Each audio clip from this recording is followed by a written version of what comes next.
Oh, happy New Year. Oh no, I've got terrible lag. Look at that. We're going to start that again. I haven't got enough bandwidth to run the high def camera, so just let me put that up again. That's a very inauspicious start, isn't it? I'll just have to go back to my settings and change the camera, because that's cannot be any good. We'll go down to here.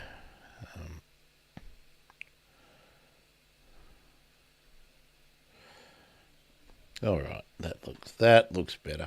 Oh, it's not too bad. Not too bad. All right, there we go. Welcome. Let's do the countdown again, just because I want to check the latency. So let's go.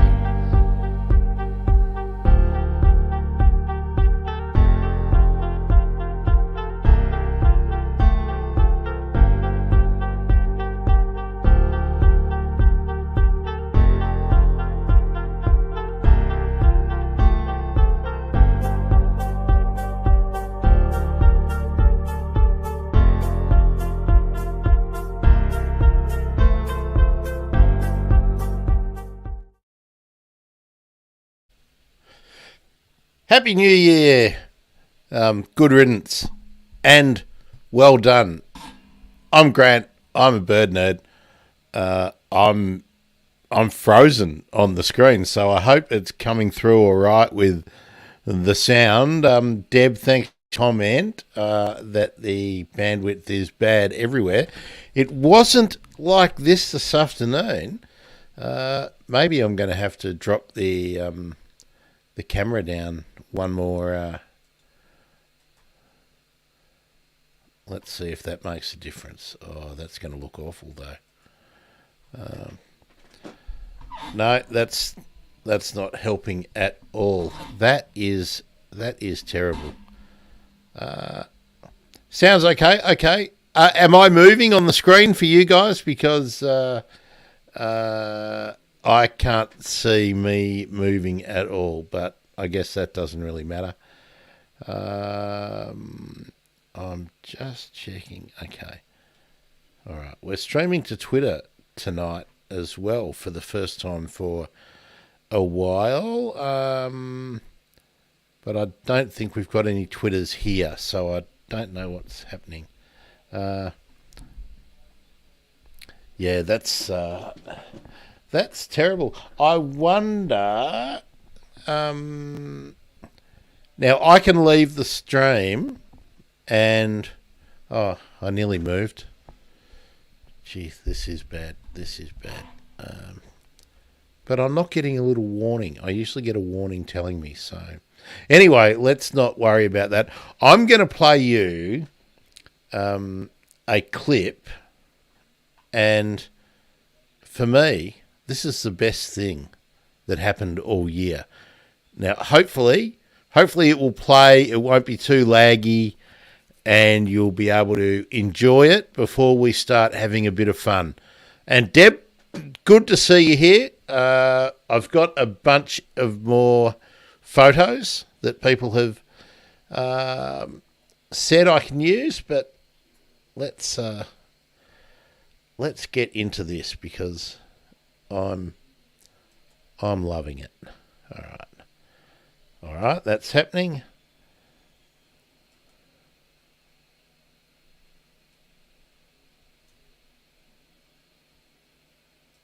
Twitter account reinstated by Elon Musk following a 5-year ban for misogynistic tweets. Andrew Tate tried to take a shot at Greta Thunberg, like a real man would, like a real secure guy would. Go after a much younger woman for attention, I guess. So what did he do?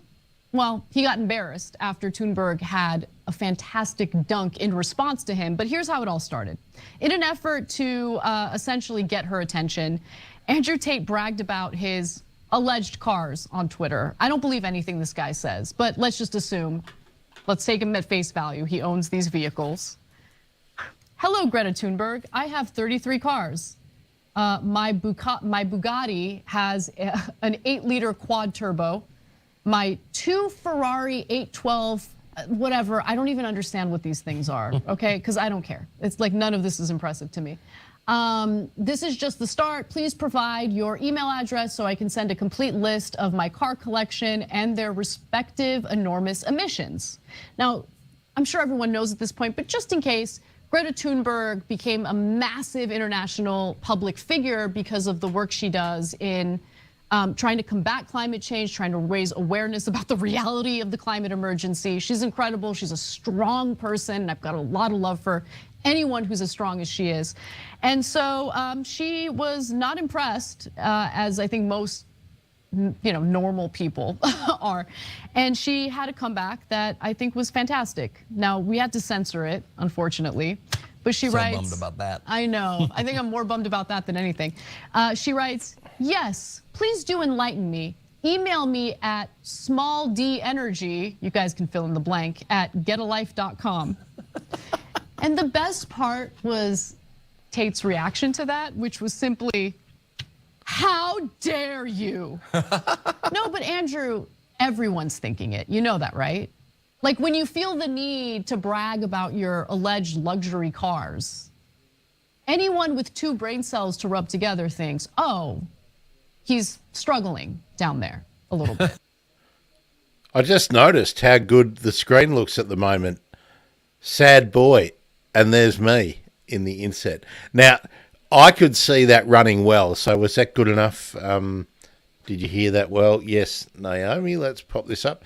Now, tonight, I'm going to play some clips and pull some other things around. So we're not running a past episode. That's going to be tomorrow. And maybe after midnight, I might run one. We'll see how we go. Tonight's just about having fun and bouncing a few things back and forward.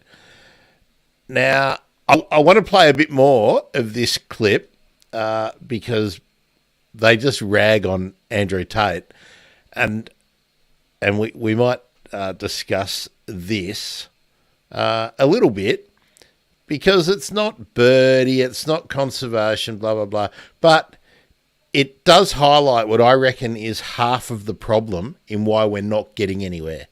And let's talk about that in a minute. Thanks, Naomi. That's good if you got that and it's all synced up. It's just this computer I've got here. I desperately need to upgrade to produce it properly like a show, but I don't have the computing power. Anyway, stop whinging, Grant. Here we go.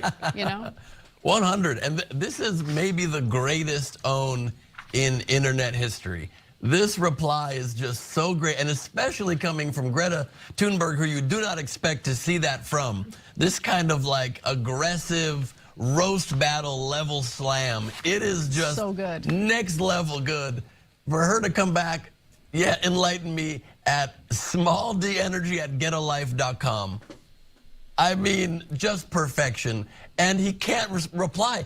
Twitter's not live. Does Andrew Tate know that? He could have taken his time with the reply. He could have asked his buddies to come up with something better. How dare you? I'll just stop there to say, does anyone know what Ben Glebe is kind of famous for recently? Let me know. Deb, you said I'm moving on the mini screen. Does that mean, is that good? Oh, yeah. No, it's all sort of caught up now. That's good.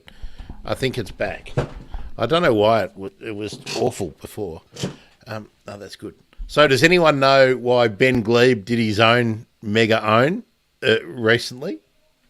I'll play this through and then we'll talk about it. Is perhaps the weakest reply and just shows, and you're absolutely right, it triggered so many of his followers in response. Yes. Because all of them, anybody who needs to follow somebody who tells you how men are more important than women and are better and women are your property, you must have the smallest D in the game.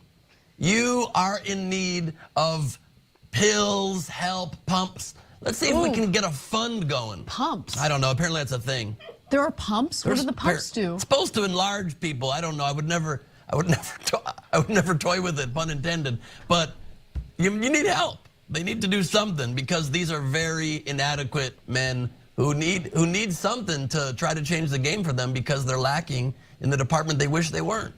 Yeah, look, I don't know. There's a lot of insecure people out there, including men, yes. And I don't know if it's related to the size of their Johnson, but for anyone who thinks they're gonna get the right answers from Andrew Tate in attracting women, you would be mistaken. Run for the hills. He's embarrassing. Like, the guy is embarrassing. Yeah, he's also a twig. He thinks he's some tough dude. Dude is supposedly 6'3". He weighs like 150 pounds. He's a tiny man. You do the math. You figure it out yourself. That's all I'm saying. It's all about, what's in here and what's in here. And it's lacking for Andrew Tate. And look, if I hard disagree. It's about all three.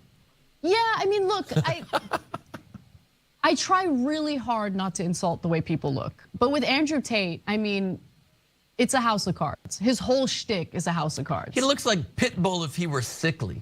It's a good point. You know what I mean? Yeah, but it is insulting to Pitbull because I think he's definitely more attractive than Andrew Tate. True. Yeah. A lot more swag. He's got natural swag. He's Mr. got 305. He is. Mr. Worldwide. Mr. Worldwide. You can't stop that. Now, the logical thing would be to go to Andrew, what happened next with Andrew Tate, but no. First, I want to show you why, and I'm pretty sure this is the right clip. Why Ben Glebe is such a legend, and all these.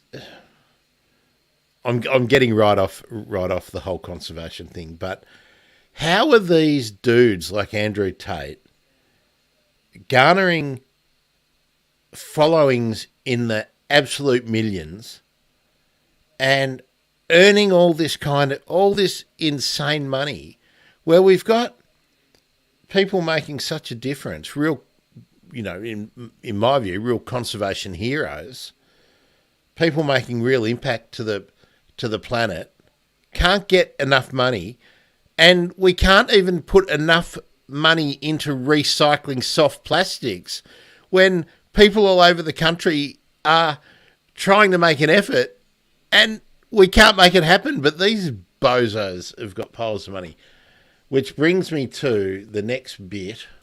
I'm going to play this one. And there we are.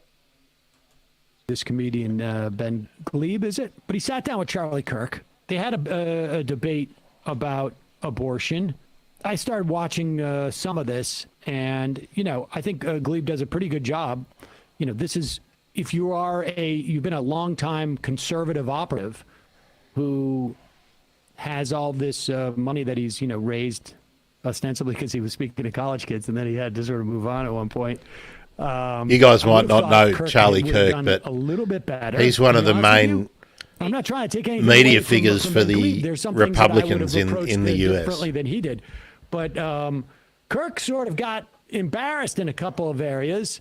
And Glebe did something that had never, ever occurred to me, but was like, you watch it and you're like, of course.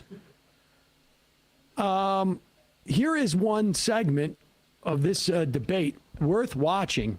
Ben Glebe, Charlie Kirk, debating abortion. Okay, awesome. So Charlie's going to adopt soon. Excellent. Potentially. At 8 weeks, we have tails. At 8 weeks, an embryo has tails. Do humans have tails, Charlie? I'm sorry, what? Serious question. Do human beings have tails? I'm not exactly sure the essence of the Do question. human beings have tails? Do you have a tail? Pause it for 1 second. Pause it for 1 second. There couldn't be a more essential question. In terms of like a question that's a little bit like, I can understand. Hey, what do you mean by that? Do humans have tails? What do you mean by that?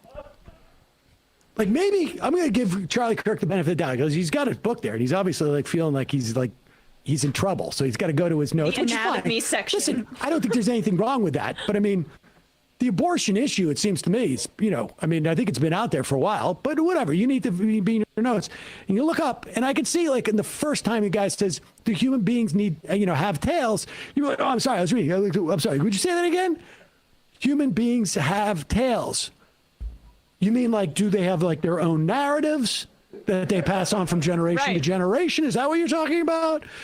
That's not where I think Charlie was just trying to how do I respond to this? Because I've said that an embryo is a person. But here, continue. Do humans have tails, Charlie? I'm sorry, what? Serious question. Do human beings have tails? I'm not exactly sure the essence of the Do question. human beings have tails? Do you have a tail? I have never met anyone with a tail. I'm not exactly sure the Exactly. But wisdom of the fetuses have tails. Kind of proves that at that phase, they are not a human being. They got tails. Humans don't have tails. We're not dinosaurs. Let me even show you a photo, if I may, okay? Do you truly, in your heart of hearts, truly believe that this is a human being? This, Without a doubt. without a doubt, Yes. this is a dolphin fetus. Without a doubt, a dolphin fetus is a human being. This is a human fetus. Look how similar they look, but quite different. Dolphin. You just confirmed that a dolphin, in life, do you confuse dolphins for human babies often? So let me You ask go to you a question. SeaWorld and you're like, someone's got human babies in that aquarium. Get the human babies out of the aquarium. Well, you labeled it as a human fetus. No, so I you did that not. dishonestly. No, I did not. He did not. He did not. There's a human fetus on there. Let me ask you a question, though. So let's hold up those two pictures again. Sure. Is there a moral difference between the dolphin and the baby? At this stage, no. No. You just confirmed that. Let me ask you, human and a dolphin, is it okay to kill one and not the other? Is there a difference morally between a human and a dolphin? I don't like to kill dolphins, but when Do they're you living, like to kill babies? no, I don't. And when they're living, I certainly am not in favor of Wait, so killing let- either, let- but obviously I protect a human hold over up, a dolphin. Hold up the human one. Sure. Is that not alive? No, it is not alive. Well, then how is it able to have a heartbeat? It's attached to an alive being called a woman, Wait, who so is the it mother. doesn't have a heartbeat, does it? Anyway, that's enough of that. Now let's where are we? Put me back up here. What are we going to do? I don't need that one anymore, so we can take that one removed from the stream. There we go. Sorry. So Ben Glebe's very good at doing these kind of things. I might show the latest thing he did, which was not this kind of stunt or anything. But yeah, his family, most of them perished in the Holocaust, and he did something pretty amazing too. But so Greta Thunberg takedown of Andrew Tate, I think that was the best thing that I've enjoyed this year that I can think of today, except this.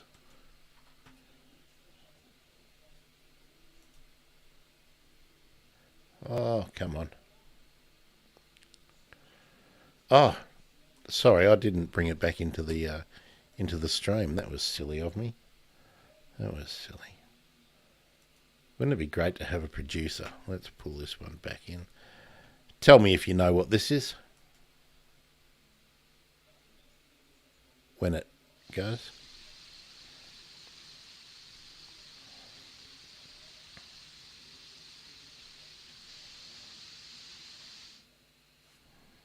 You know what that one was? I'm sure you do. Here's the lost pigeon found after more than half a century. So that's the good news for the year. And I was trying to find the really great video, but I couldn't. I'll have a little look more. Oh, American Bird Conservancy. That's probably the one. So let me put me up there. Very slow. Everything's very slow tonight. Yeah. So, here's another one. Let me get this one going too.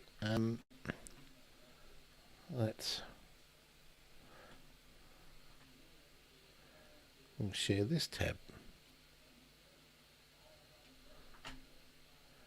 So no video for this one, but this tab we can get up and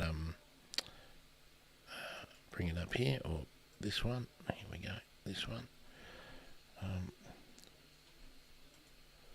Come on, get this cover off. What's going on here? I don't know why this has done that. Oh, there we go. So, yes, a broadbill considered extinct in Singapore turned up. So that was good. The black and red broadbill. That's an unusual name for that bird, isn't it? So that's a bit of good news. And then, where's the other one?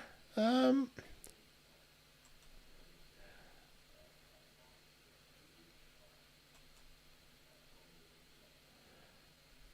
the local good news story. The white-bellied whipbird presumed extinct, rediscovered. And rediscovered on a trip with Simon Verdon and the group from La Trobe out there looking for the Mallee emu wren. And, of course, I've done the show with Simon, and we might visit that in the next little while. So, okay, I am going to go back to me. Where are we? That's better. So, fantastic, hey? Good news. Now, interactive. Oh, a few more newbies in here. Hello, welcome. I'm Grant. This is the Bird Emergency.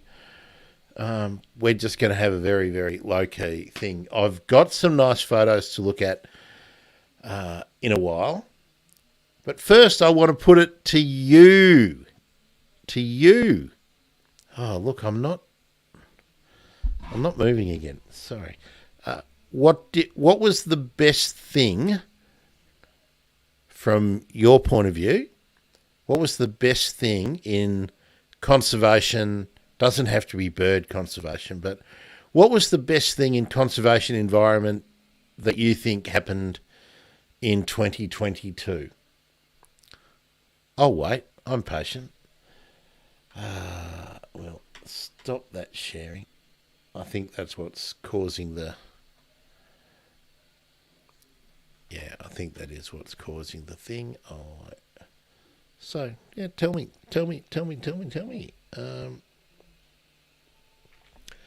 Somebody's just... sorry, I'm also keeping an eye on the tweets because we are streaming to Twitter. It's... I think I have to check this one out. Where is it?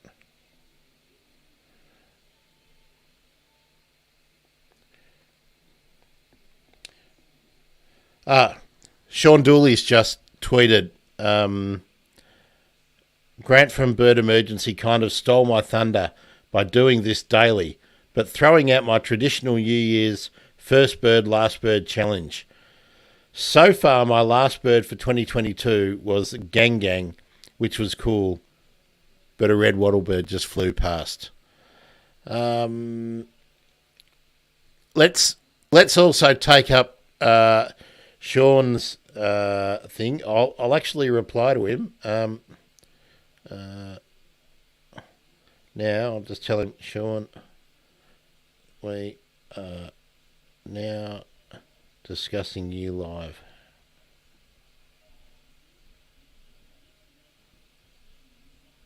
Whoops. So Deb, I did see your Naomi's best thing. We'll pop that up a bit in a minute.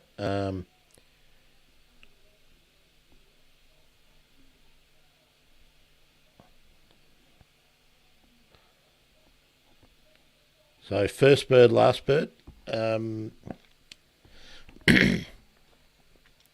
Okay, Naomi, your best thing for the year. Libs getting booted. Yes, I share your enthusiasm for them being booted. It's slightly tempered for me in that I was really excited about the whole environment stuff, and I'm not seeing any change yet. So great. And Deb, I'm with you on this. Eradication of cats, rats, rabbits, and mice on Macquarie Island. I agree with you. And do you know detector dogs played a big part in that? Do you remember that I've had an episode about not about detector dogs, but featuring detector dogs? That was good. Okay, what have we got? Roger Lambert has just got into that thread with me and Sean and Laughing Kookaburra. So anyway, we might leave that thread down. We're going to get into the Twitter thread and the Mastodon thread for the best pictures, favourite pictures for the year. What did you just tell me? Oh, I'm going to need my glasses on too. Yes, return of corroboree frogs to native habitat. I'll agree with you on that, Naomi, absolutely. And also, yesterday's news with the spotted quoll, or the eastern quoll, going out, being returned to the mainland for the first time in well, a long time. So that was good news. Gee, it's better when I'm moving. I don't feel so self-confident about things. So, okay, I've got to get to the. We do the Mastodon next. I'll get into that thread next. Yeah, okay. Let's let me do this. Wouldn't it be great if I had a producer? Okay, Chrome tab, Mastodon. Here we go. Good.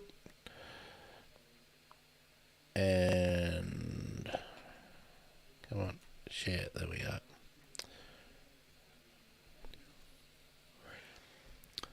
Okay, I'll get this one up a big.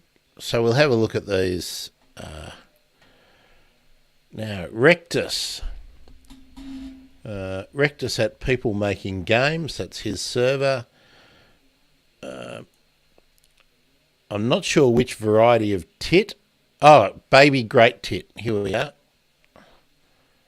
There we are.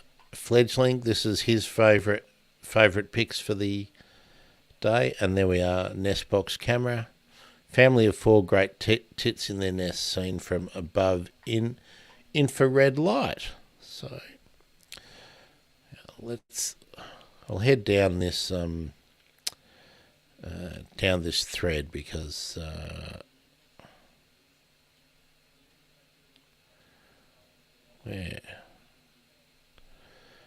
this is kind of where it started on. Oh no, this is where it started today. Here we go. Yes, this is where it started today. So Dev, this is his favourite pick, but there's 2 of them. Juvenile painted stork that he saw near Big One Bird Sanctuary in India. I was so surprised because it was just chilling in a city park and it was very bold, so I managed to get some good pictures. And yeah, it's obviously quite young, isn't it? Look at the face and the neck there. And there we are. That's a bougainvillea in the foreground. Yeah, that's that is unusual, isn't it? Very unusual. Look at the foliage and in the trees in the background too. Lovely. Lovely. Okay, so that was Dev. Then we come up to this one from Passing Phase. As he said, usually asking me for a favourite will just lead to decision paralysis, but he likes this one because it's a bit different, both in its pencil drawing-like style and its content. It's a dark-eyed Junco, but not the slate-coloured form that he usually sees in Massachusetts, or even the redback form. Now, I don't know either of these. Of course, I don't know these forms. But the redback form is more common where the photo was taken in southern Arizona. But instead, the Oregon form, the only time he's ever seen the Oregon form. There we are. And the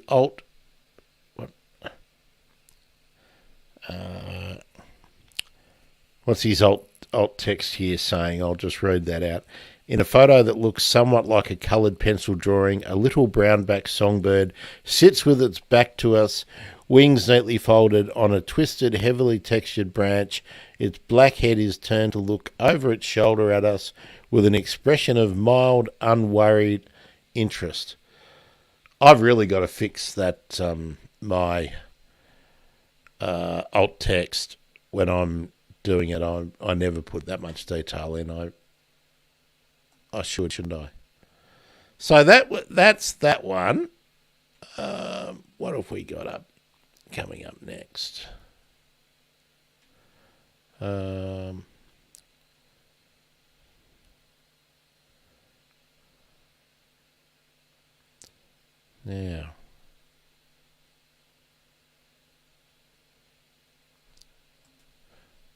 where's... I have to come into this somewhere. Where is it?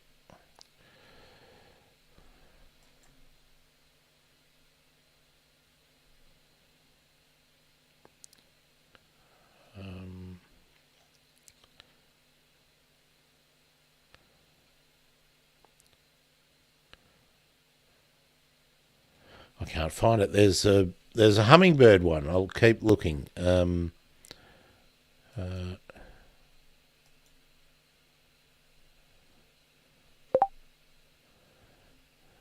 Who's dinging me? Okay.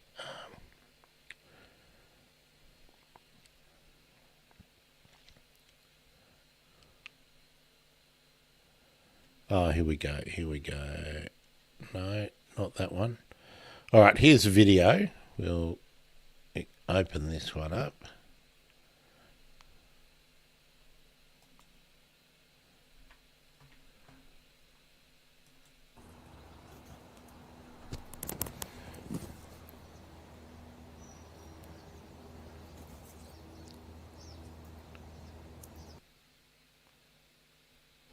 So that was a little house finch. I like... it's interesting that on Mastodon I'm getting far more people from the States and from Europe. So we'll get...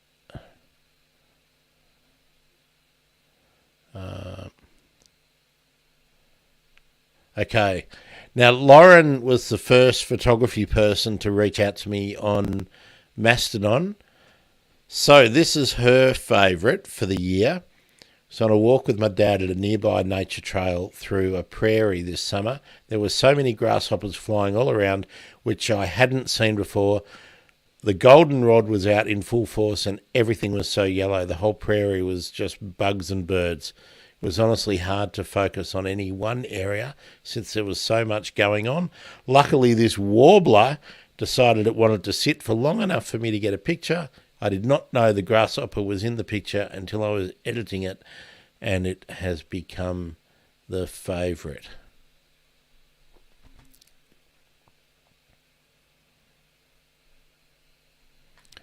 Where is it?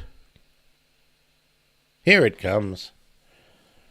Oh, there we are. That is a nice pic, isn't it? Let's get this larger so you can see it. You're not seeing it, are you, on there? Why is that? Oh, because I haven't shared the tab. Oh, don't tell me I didn't show you the finch. That was the one I was just talking about. So that is a nice pic. What do you think, Deb? You've got the photographer's eyes of us here. I think that's really nice composition, isn't it? Lucky. Where's the grasshopper? Oh, there we are. Can you see the grasshopper? Just up. If we...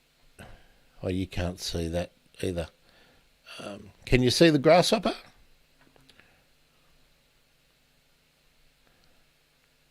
Tell me if you can see the grasshopper.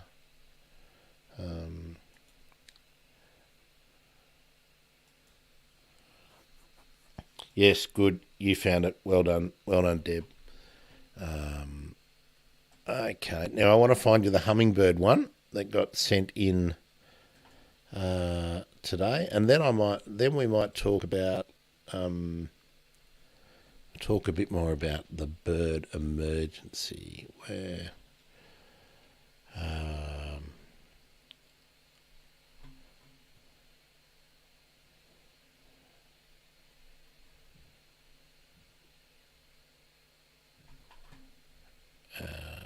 there we are.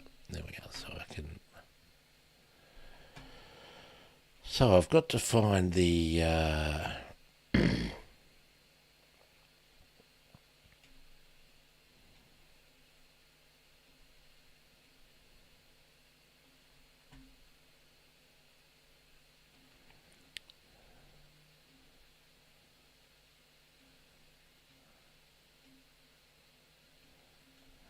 No, none of. Okay. Did you see the? Yeah, no. Naomi, I've got your yours and Deb's the email. They're coming. Don't worry. Messenger's a bit of a bugger. Just easily getting them down into the stream. Now let's see. I've got another notification here. Oh, here we go.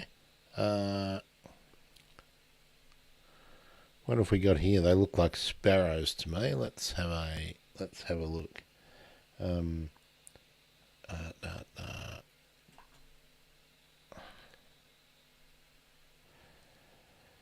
Yes, they look like house sparrows to me.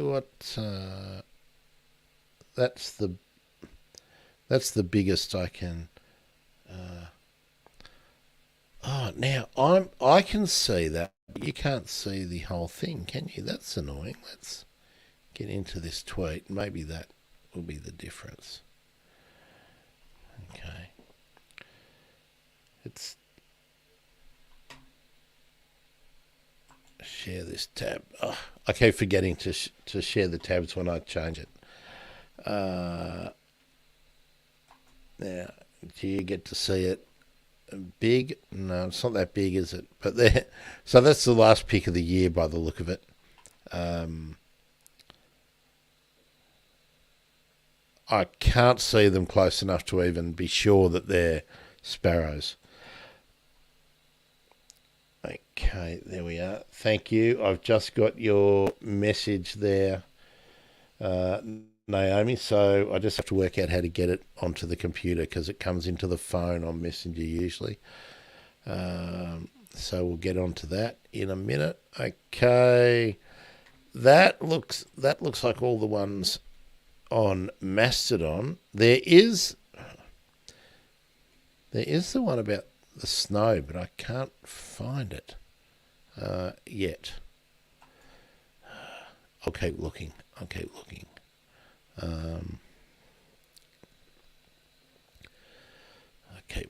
Let's see. All right, now, so we can stop sharing that one for a minute. Go back to there.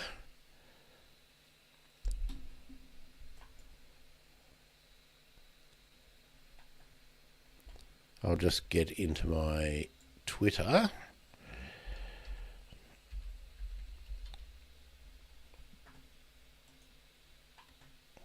And then I'll get into my Facebook and we'll find Naomi's pick and then Deb's.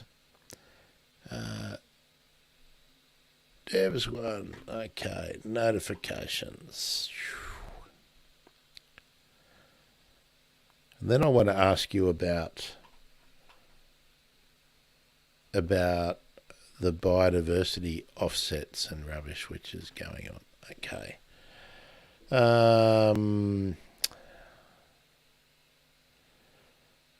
And people are following me on Twitter, and I've reached my limit. I can't follow people back at the moment, which is annoying.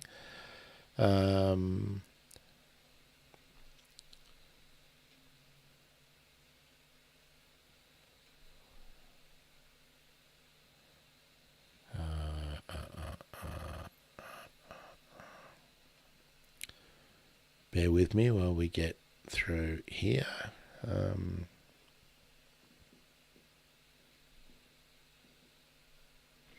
Now Bird Strike. I wanted to show you this. Let's share this. Share. tab,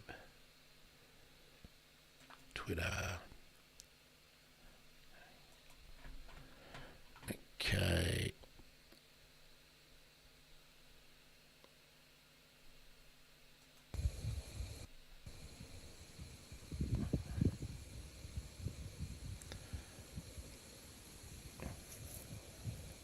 Can you read the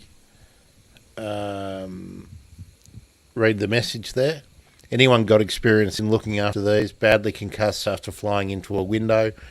What should I be feeding it and how? How do I get it to drink?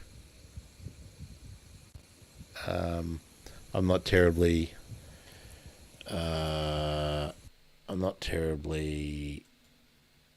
confident that that poor little kingfisher will make it. New notifications. What have we got up here?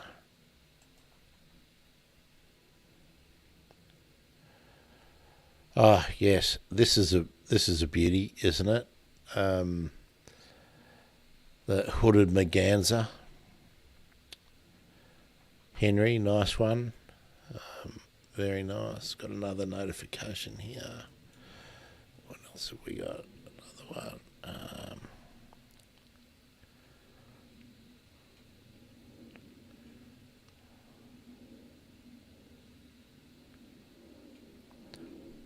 Oh, Deb, I have to share your tweet here. Deb, do you want to tell us about this OBP? I do like that you've tagged Tanya Plibersek and Daniel Andrews into this.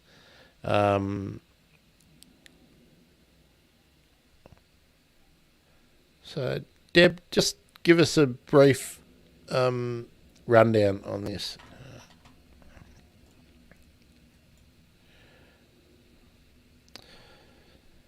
Kingfishers certainly do need specialist care. Unfortunately, after bird strike, after they hit a window, they're usually pretty crook.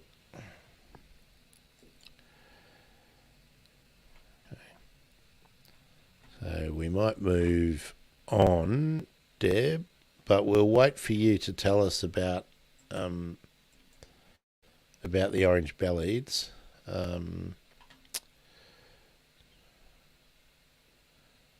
That's obviously not going to be that, so I'll stop sharing that. I'll find these.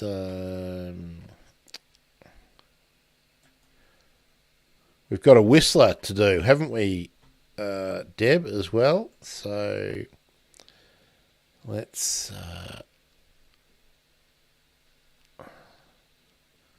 I'm just going to upload it. It'll play better if I upload it.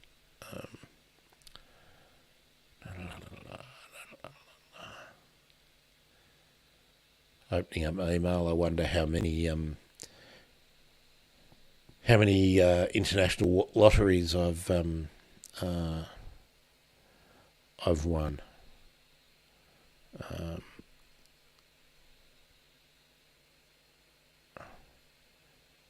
Oh, it's so slow, so slow.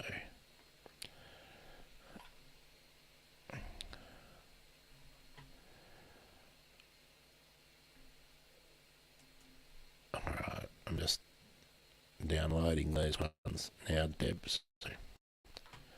And then I'll bring them up into the stream.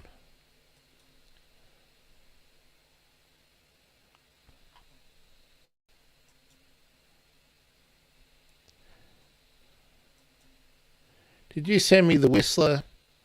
To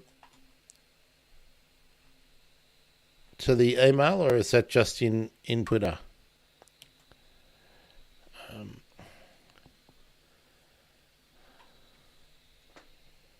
I was pretty sure you sent me. There it is. There it is. There it is. I got it. I've got it. I knew you sent it to me.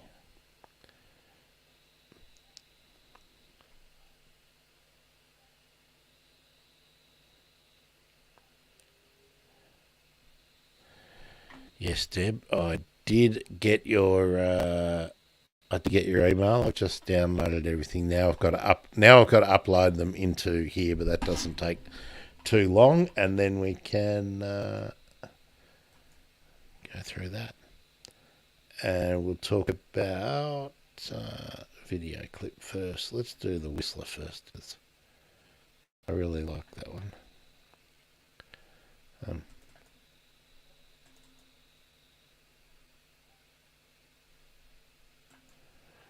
Oh, don't tell me it's not gonna.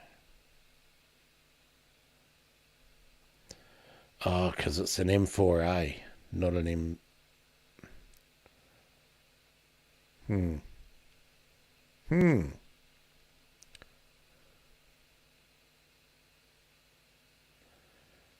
It's on Twitter, isn't it? The Whistler, Deb. I wonder if I rename it, if it'll. No, it won't, because it's not a video. It's only showing as an audio file. Okay, that's not great. So, how annoying! I have to upload video to be able to get out of this screen. It's such a stupid.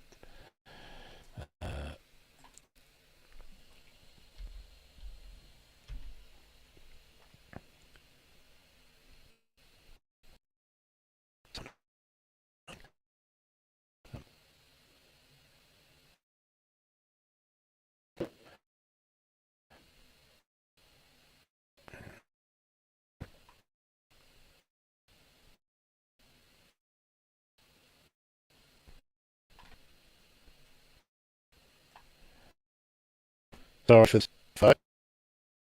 I just have to quirk of this uploading system that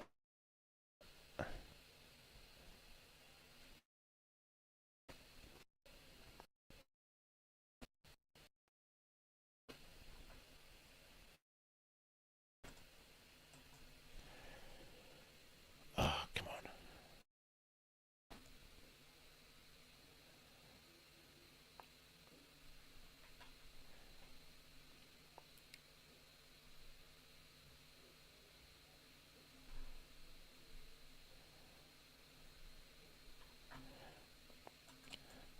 I have to upload a video clip. Oh no, there we go. That'll do it. Upload that. Okay, comments. Hello, Sierra LH. Nice to see you. Thanks for jumping in.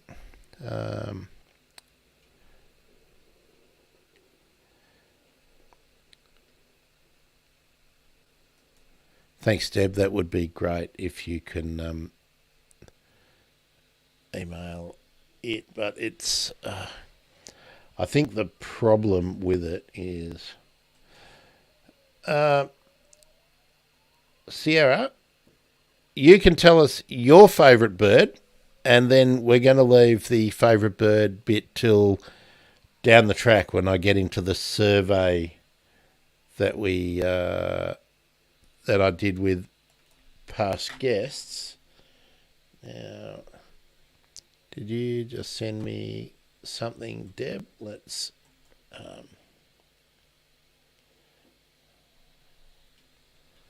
me get into there. Not yet.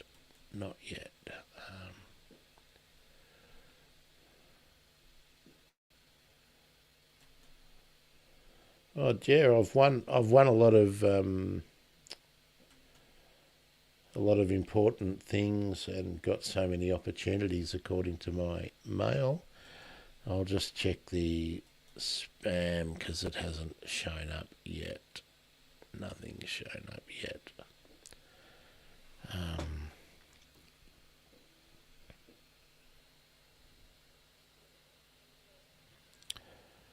Oh, good news.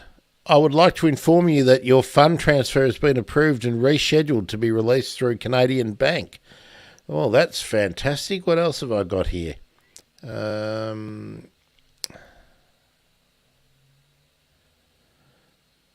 Oh, most of them are just spammy, salesy one. That's the only amazing offer.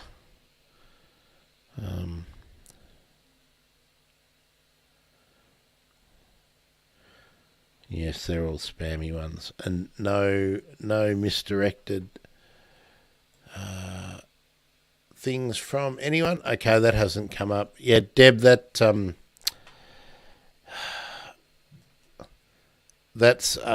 an M4A, which is technically a video, but it won't let me. I can't bring it up into the stream. But if you've got it, oh, you sent it to me on Twitter. That's what you meant, didn't you? That's what you meant. Wait, let's see. Notifications. Let's see.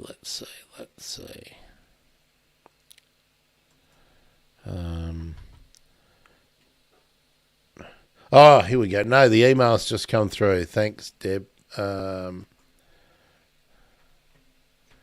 Photo from Twitter.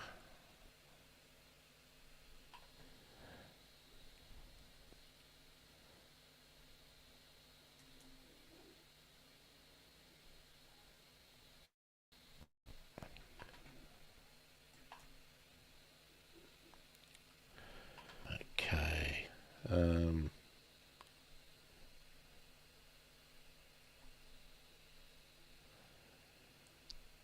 Sierra likes the budgerigar. Okay, tell us why you like the budgerigar, Sierra. Let's and Deb and Naomi and whoever else is with us. Tell us your favourite bird if you've got one, and I'll bring these photos up. Have to do them as overlays, won't I?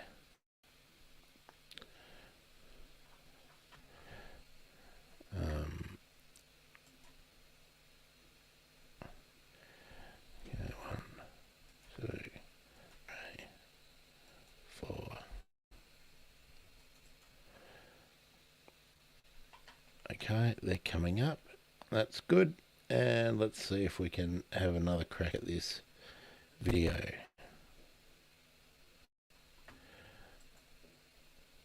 No, that.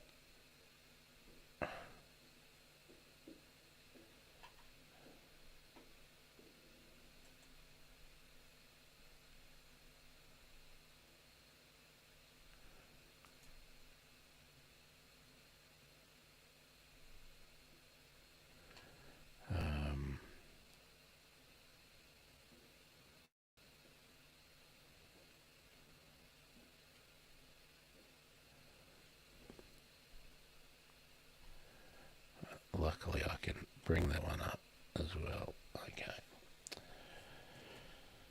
Okay, comments. Back.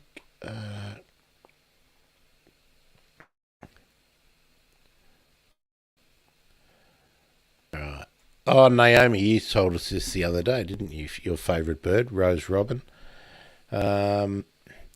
Australian Raven. And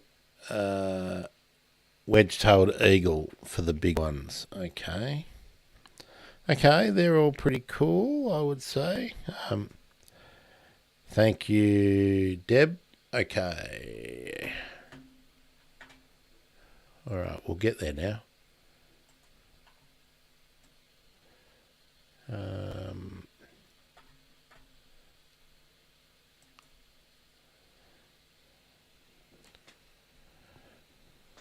Oh. Here we go.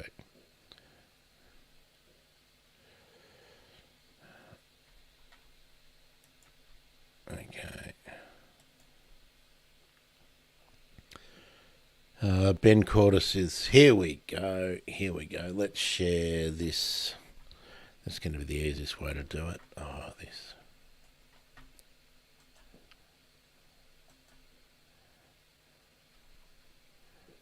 So if you've just popped in, because I see a few more people just popping in, we're just looking at a few of the favourite things for the year. Now, here we are. Deb, you have sent some beauties this year into the Twitter sphere, I reckon. And this is one of the best.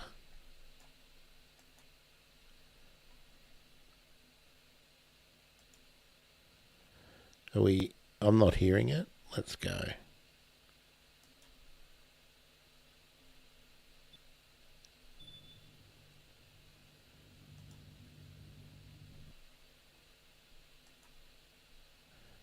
Come on.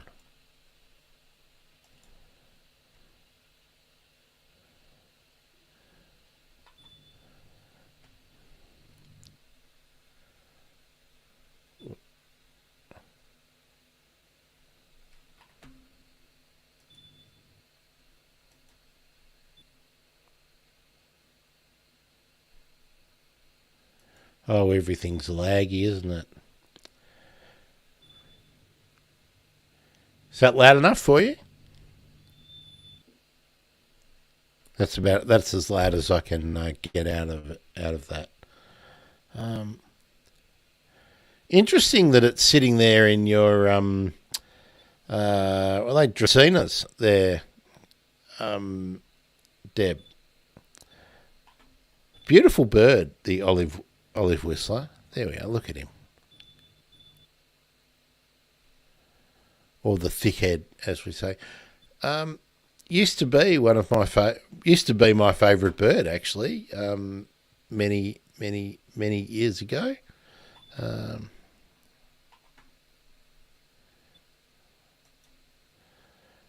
Thanks for that, Deb. Exit full screen. Yes, we will. So we can stop that sharing. I think I'll just pull it out of the stream. He's going to just keep going. Just keep going. So we'll bring him out of the stream and go there. And I don't need to have my my emails up there now. Right, now let's get to your photos. I actually have to get off your...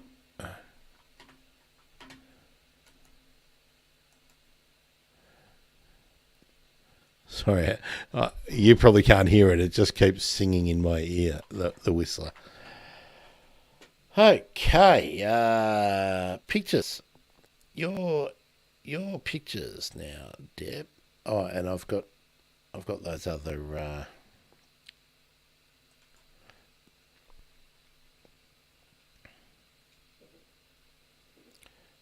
an error occurred. I don't know what the error was. Now these, look at that.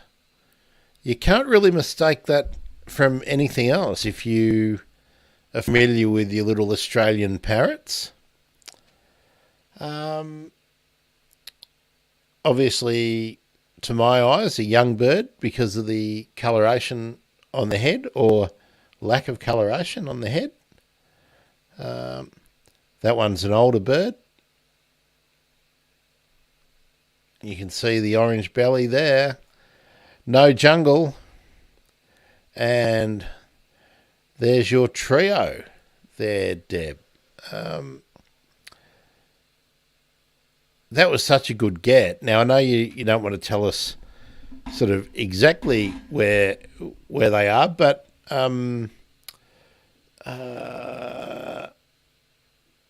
South Gippsland. So I'm curious how far away from any buildings or habitation signs of habitation they were. So you can maybe tell us that. And I'm going to put, there's your whistler up. That's a nice, beautiful coloration. Beautiful coloration. So let's get up there. Oh, I'm all distracted now. I'm getting notifications all over the place with Twitter. What's this one?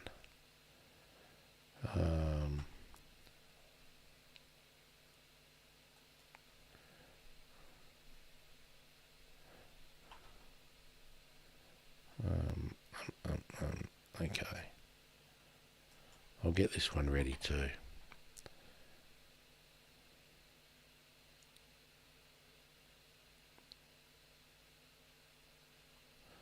Very nice, very nice. Okay, all right. Back to you guys. Comments. Let's have a look.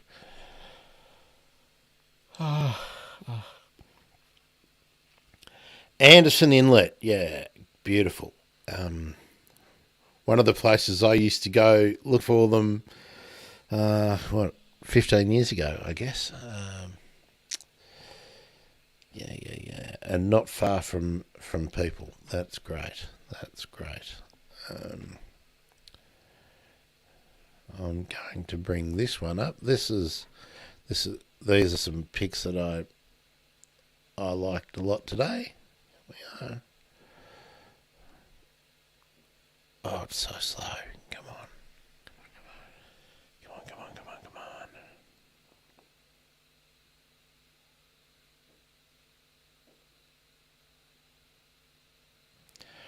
Rainbow bee eater with a dragonfly. And look at the foliage on the eucalypt there. I think that might be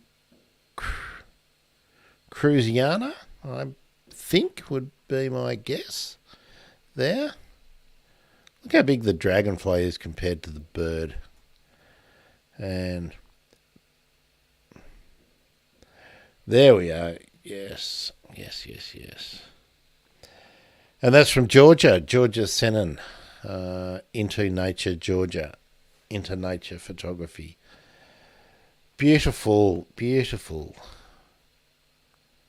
That's a big meal for a little bird, isn't it? So, yeah. Yes, Deb, we don't want the exact location because then you'll get every twitcher in the country heading over there with their spotting scopes, and no, we don't want that.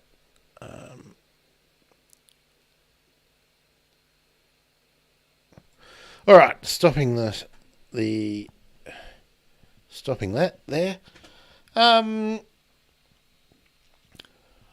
Just got a nice follow as well. Where's your? Oh, did you just email me the story? Is that what you're telling me? I thought you were going to send it to me, like just type it out in there. Sorry, Deb, I already closed my email. Let me get there.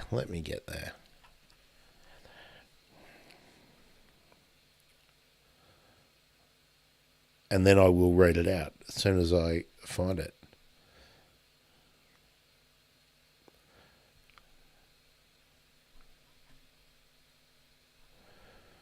So,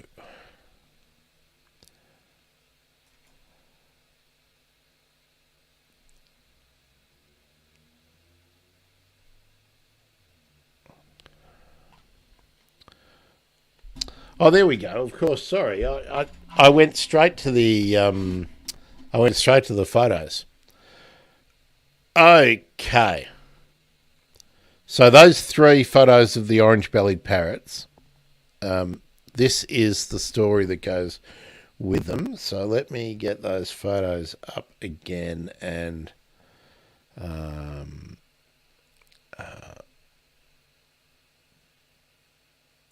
we might just first. Yes. Okay, on here.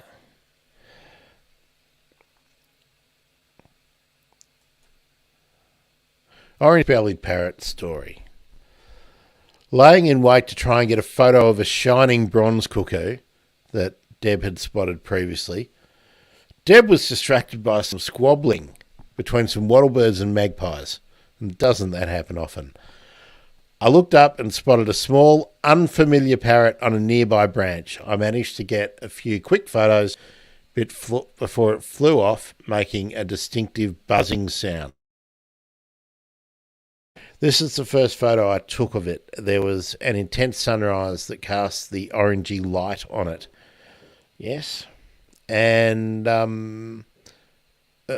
we allowed to say that you didn't only send it to the OBP recovery team to confirm it was an orange-bellied parrot, which, yeah.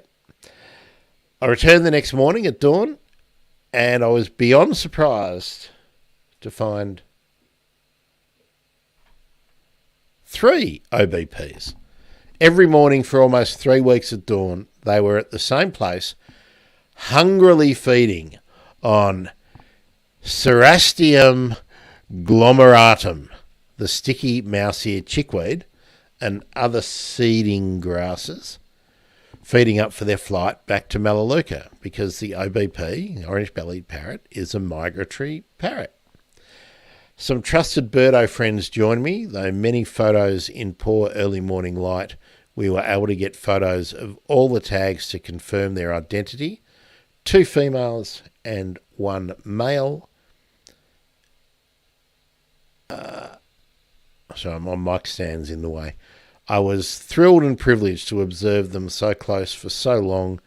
It's not my best photo, but will probably be my all-time favourite. Yeah, we're talking about that photo, I'm assuming, Deb, because it's a corker.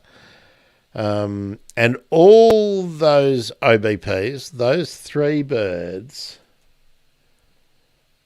made it safely back to Melaleuca. And there were more OBPs seen returning to Melaleuca this year than I think for about, 15 or maybe even longer years. So, yeah.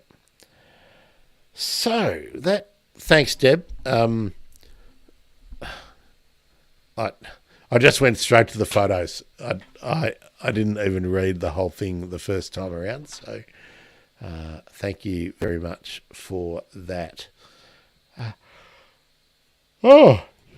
Excuse me. Oh, we're coming up at some. We'll be coming up to New Year in New Zealand very soon. So that's great, isn't it? Yeah. Thanks, Deb. All right. I wanted to talk a bit about the bird emergency this year. I know, Naomi, you've heard me go over the numbers, but I think it's important for people to understand how we're just starting to get some impact. Just in the last couple of months, it's really taken off, and I'll share a few stories. But first, I'll put another thing up. Here we go, because I'm enjoying this. A few of you will have seen or heard this before, but this is the latest review I got for the show. Let's pop it up. I'll read it out, but I really like this because it tells me, well, it reinforces why I do the show and why I do this so often. It's to try and just get 1 or 2 more people to learn something that they didn't know before, and then to tell someone else and tell someone else. So anyway, 5 stars. I've never got less than a 5-star review for the podcast. Thanks, everyone. Inspirational and entertaining nature podcast. Highly recommend this highly entertaining, informative and thought-provoking podcast. The host genuinely cares about our natural environment and is particularly focused on the plight of our spectacular bird species within Australia and around the world. And this is a bit I really like. His guests are often personally investing to make a real and positive difference in many different and sometimes surprising ways. I find the current state insights and related practical and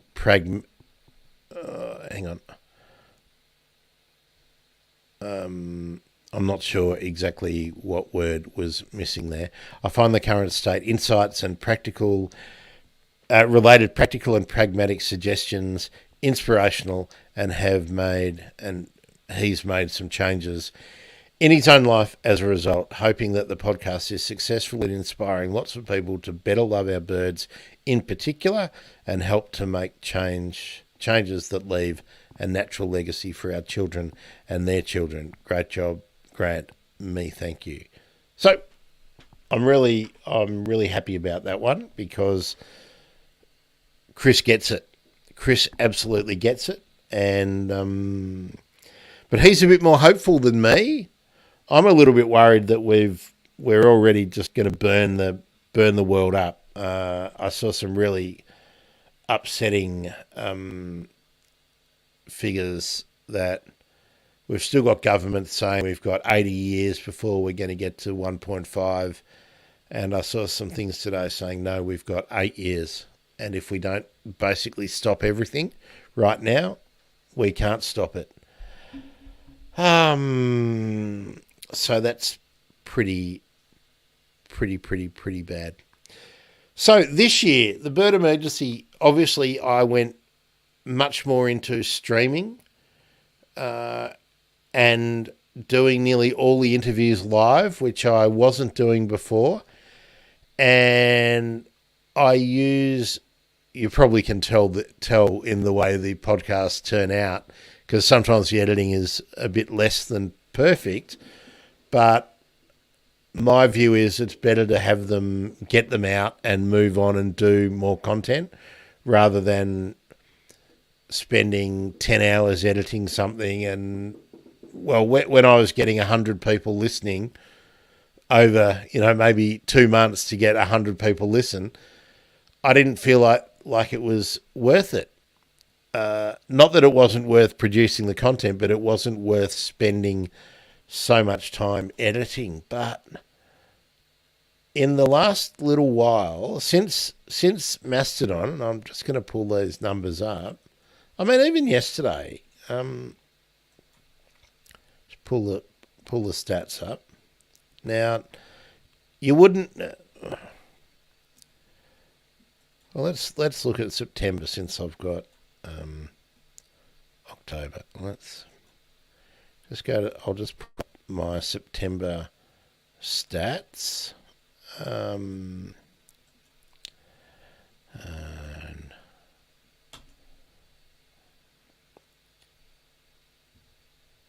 that can't be right. No, that isn't right. September the 1st to September the 30th. Sorry, I'll be back and looking at the window. So in September, for the whole month,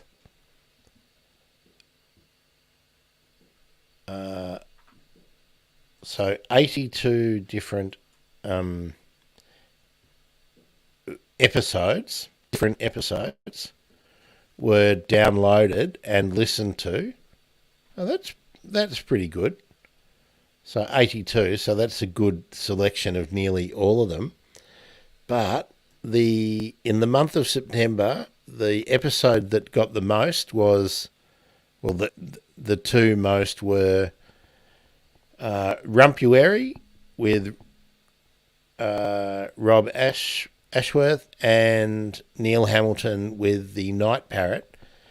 144 over 30 days for Red Rumpuary and 108 over 30 days for Neil Hamilton.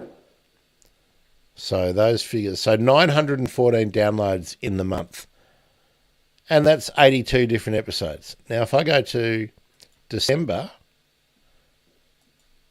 because December's done and I can hear the firecrackers going. So 914 in September, 5,330 in December. How many different episodes? So not 82 episodes, but 102 episodes. 102 different episodes. But the numbers here are what's different. Kakapo, which I plugged 3 days ago on Mastodon, 1,242 downloads. And the Kakapo is episode number 34, so it's way back. Released on the 1st of June in 2021. Then the next episode was A Monday with Holly, which was from October this year, 827. And then the next big one was 560, Catherine Young, from September 2020. And then Plains Wanderer, which is fairly recent, 308. But episode 1 was Steph Burrell, 288. So Mastodon's been really important for the growth of the show, just in a month. And I'll show you the map, because this is only December. So yeah, I'll show you that. We go back to StreamYard. Here we go.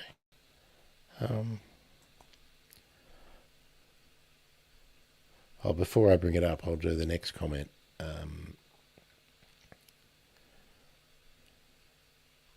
There we go. Happy New Year, Kiwis. Exactly. That's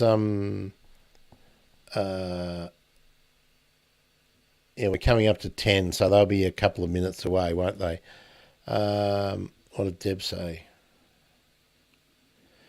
Yes, I agree with you there, Deb. Absolutely agree with you that hopefully the world does wake up and get on with it.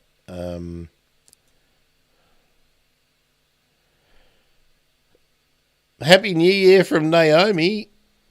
Yeah, I hope 2023 is better and more great work can be done for the environment.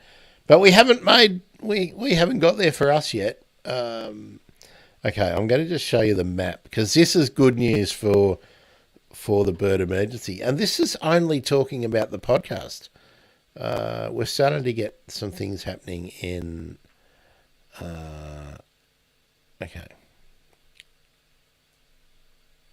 So that's where in the world we got into just in December.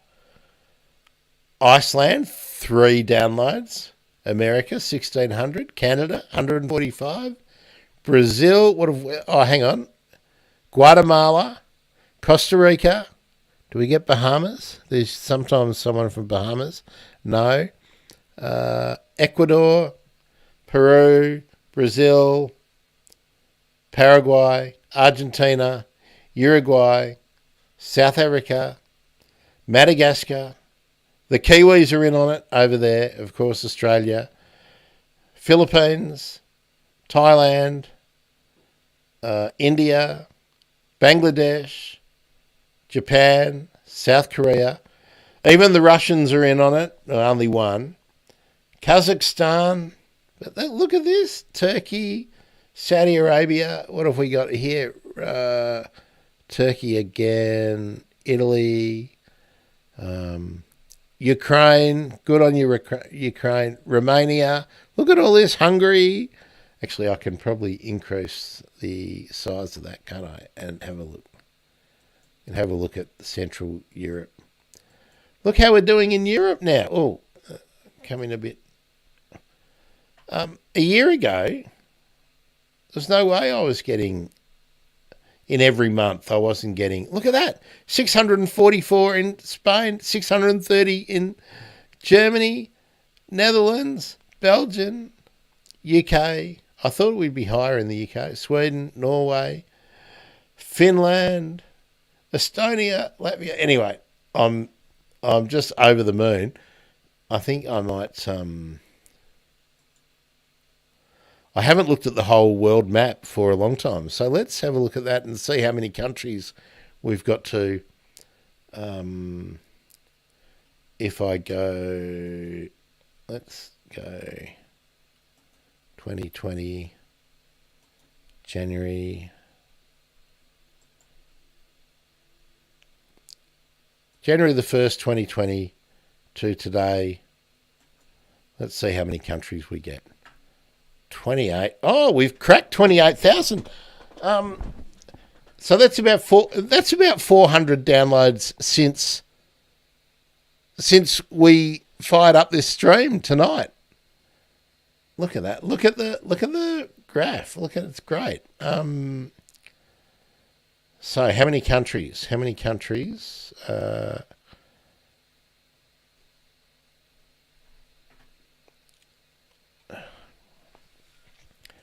Gee, most of South America filled in. Oh, Africa's starting to happen now.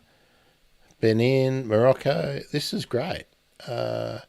Table view will tell me how many countries. 94 countries now.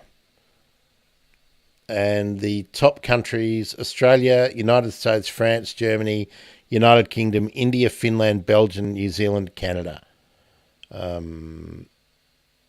Amazing. Okay, that's probably enough of talking about all of that.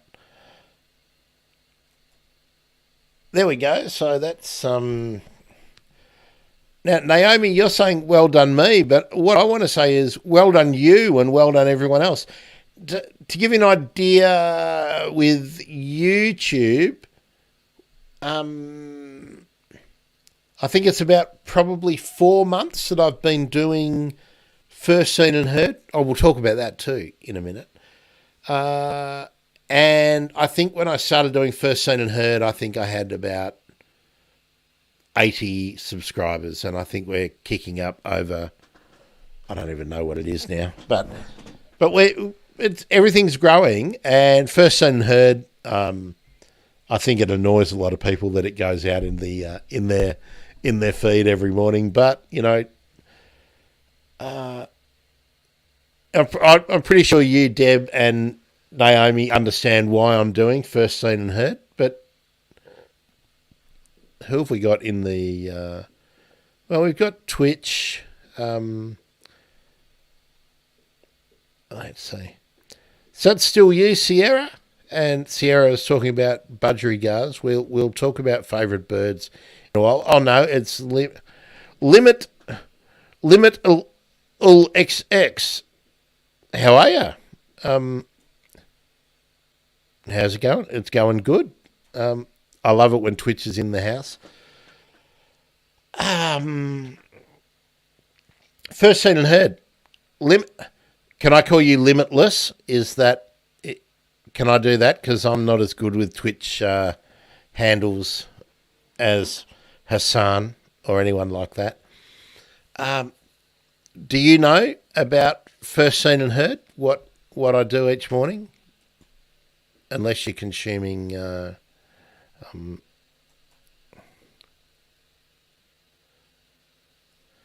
what I do with First Seen and Heard is it was really to train me and hopefully encourage other people to really notice what is going on around them all the time, even for the little boring little brown birds, the little boring birds, or things you see all the time.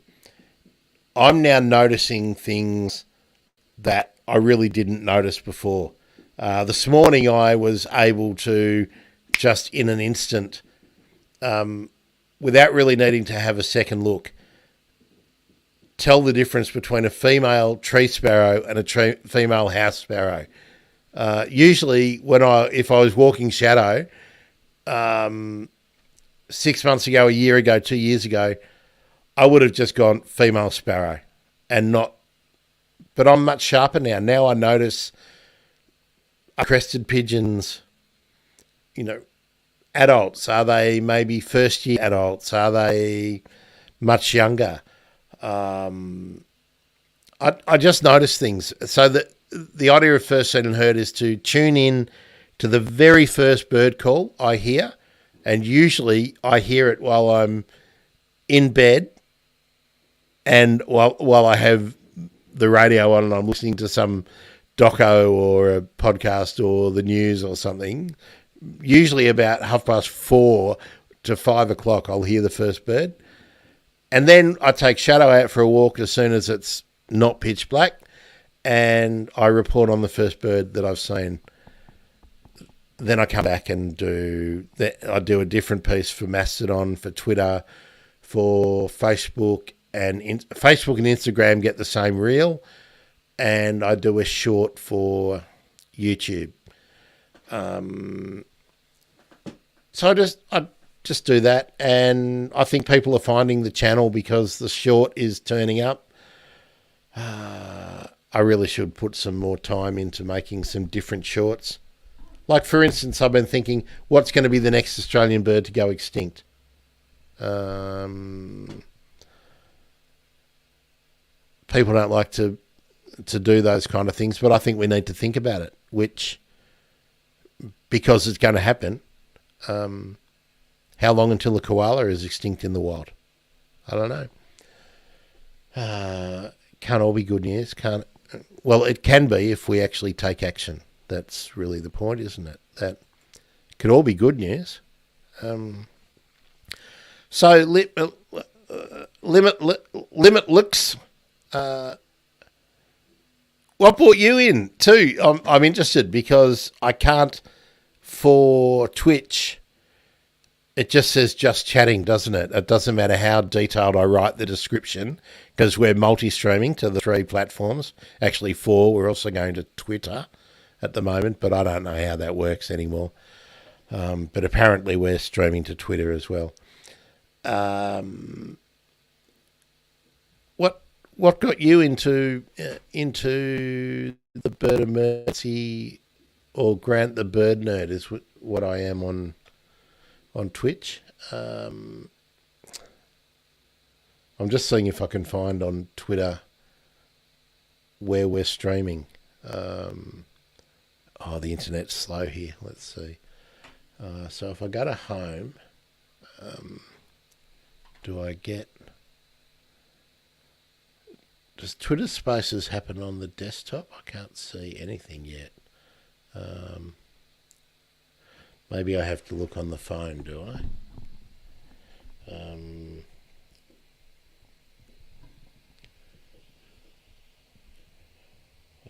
Home. I can't. Oh, hang on. No, I can't see anything there. No, I just don't know how it works. I really don't know how it works. Probably doesn't work anymore. Anyway. All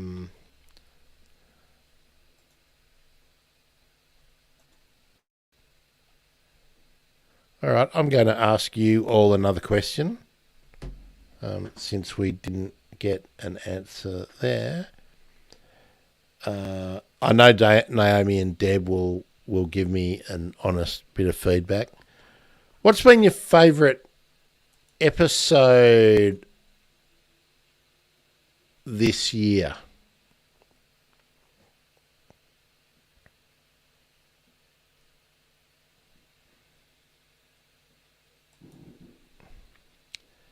Now, I've just seen that, Deb. We'll talk. Naomi, sorry, we'll talk about that in a minute.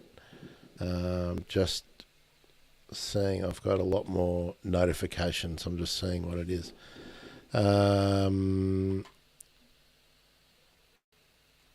Great. Ricky Coghlan just said Pied Currawong was her last bird for the year.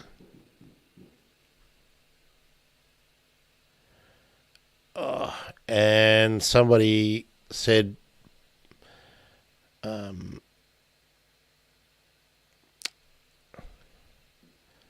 Painted Snipe was your favourite episode, Naomi. I actually had that queued up to talk about as one of the best things this year too. It was... I don't think my effort in plugging the bejesus out of it for a couple of weeks really had that much effect, but it certainly got a lot of people thinking about it, I believe. David Proud, his last bird, Eastern Spinebill. So that's pretty cool. He's just followed me. He looks like he's a doctor. in his avatar pic, so that was nice. All right, so let's Naomi, I'm going to put your Ocean Wanderers up here now. I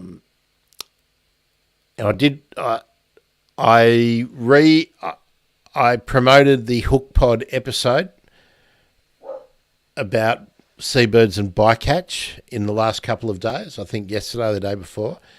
And I've reached out to the Albatross Task Force of BirdLife International, and I've got 1, 2, 3, 4, 5 other albatross researchers that I wrote to in December about, because you've got to tee them up because a lot of them are doing field work and they're in subantarctic islands, and you know, if they're working on the Pacific albatrosses, they can be in islands with no with no reliable phone coverage. Shadow, can you be quiet, please? So when I'm trying to, my plan was to talk about how some people say there's 24 albatross species, some people say 21, some people say 18, some people say 14. So I really want to run on World Albatross Day back-to-back interviews, like a stream like this, and run an interview about each species of albatross for the day, to do something a bit different, and then that cuts across all the time zones, so I'm not just talking to Australia. So that's what I'm trying to do, Naomi. So albatrosses, my whiteboard up here has all of those albatrosses up there. I'll tell you what else is up there, just so you know. I'm hoping, we've run this past a few people and it looks like it's going to happen, that every Saturday we will do a stream that we're going to call Seabird Saturday, that every Sunday we're going to do a Sunday session, which will be a bit more in this sort of format without so much of me talking. And for instance, someone like Steph, who's been on the show a few times, Steph could come back and talk about, because she's with BirdLife Marine, and talk about what's going on for her. And then I could get somebody like, well, who else is up on my board? You know, maybe Kelly Campbell to talk about urban birds. James Pay talking about tracking the wedge-tailed eagles in Tasmania. Getting someone like Dove Steele, Steely Seabirds.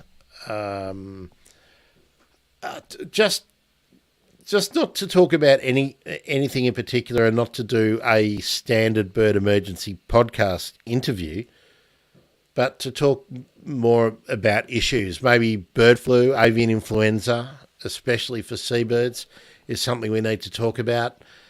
And as I mentioned in the stream earlier today, I've got to spend a lot more time getting people from Africa, South America in. Actually, that's a good idea. That's what I was going to do, wasn't I? Hold on. Talk among yourselves for a minute. I have to find the video. This is one that hasn't surfaced because we had really bad internet. But I'll be happy to play it here. Oh, excuse me, and it get us to midnight. But it's just slow. Here we go. Okay, so that one we don't need to do any more Andrew Tate. Oh, actually, maybe we'll play that again because we've got some extra people in here. Hands up who hasn't seen the Greta Thunberg and Andrew Tate massively great smackdown from Greta. Anyone not seen that?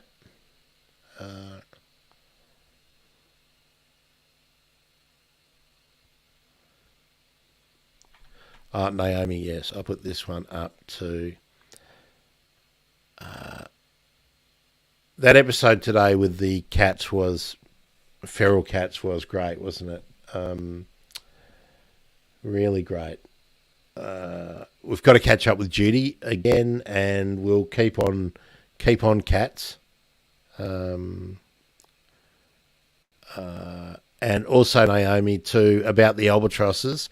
I'm hoping to have Mark Holdsworth's partner, Sue, who runs her detector dogs, and they've been working with albatrosses in Mexico and other islands. I think Sue was involved at one time on Macquarie and training some of those dogs, I think. Not sure, not 100% sure. So we'll talk about how detector dogs have been part of the story for getting rid of mice, rats, and every invasive mammals, pest mammals, but also invasive weeds from those island arcs. I've got Melissa Cashman here on the board to talk about island arcs. Biz Bell, trying to get something organised for a long time, again talking about island arcs. We've got World Albatross Day is only a month away. I've really got to get onto that. February 4th. Really got to get onto that. Yes. I'm glad I looked a bit further. Now, excuse me, I'm just going to find the video that I want to share with you, which is one of my videos. But it takes a while here. Take that down from the history. My videos here.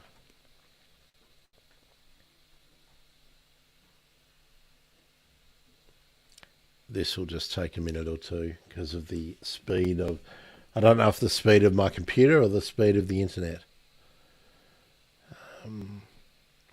Deb, what was your favourite episode or stream? You can tell us too. The others of you who are lurking. I don't mind you lurking, but it's nice if you're talking. I don't know how someone like Hassan goes with his 12,000 people at one time watching him and commenting. That would be unbelievable. Come on. Why is it taking so long? I can close that one, can't I? I'll just close a few of those. That one's gone.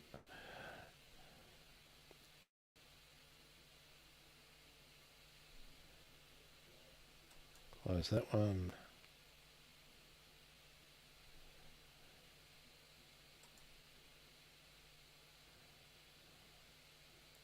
Oh, okay, that's the survey. All right, we've got the survey coming up too.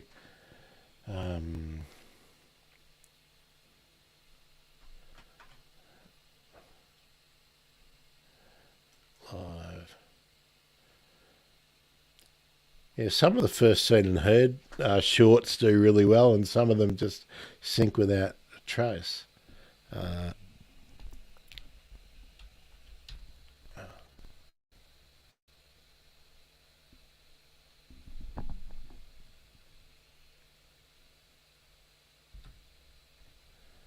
Come on, search.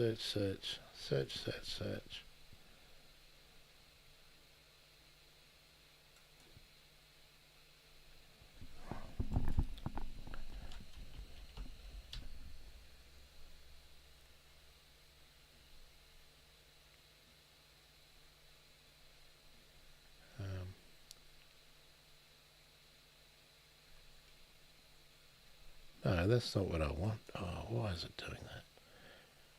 Just brought me up on a first seen and heard. Standard definition. That's pretty ordinary. Okay, sorry this is taking so long, everyone. Ari pay show all.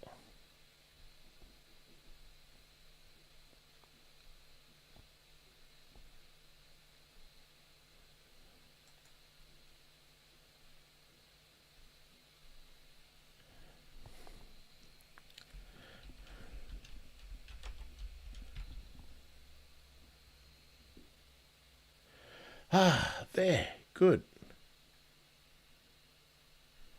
Oh, verify it's me. Oh, gee. Something's going on.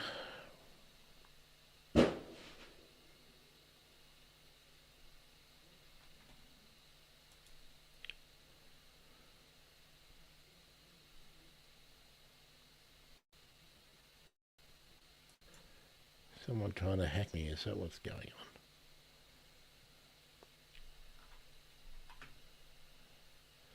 Sorry, this is Google now wanting me to verify that I'm... Oh, okay, now I've got to go to here.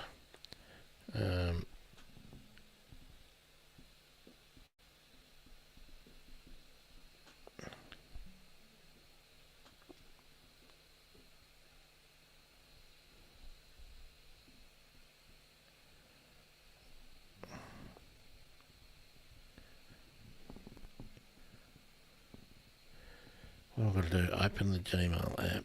Not.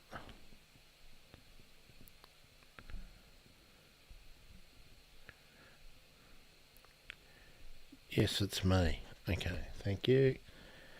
Match the number. Okay, there we go.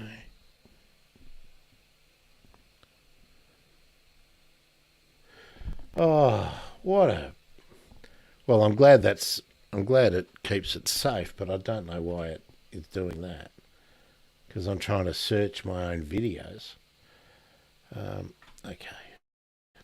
Right. Good.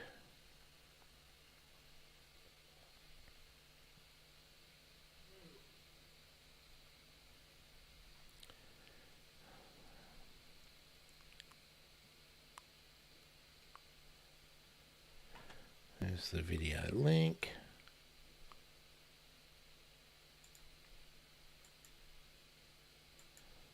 Open in a new tab. Okay. If that comes up, I can then turn this off and we can start talking about the best things of the year from the survey. Oh, sorry everyone, that's I hate sitting waiting for things to happen like this. Now I've got to wait for it to buffer. Buffering.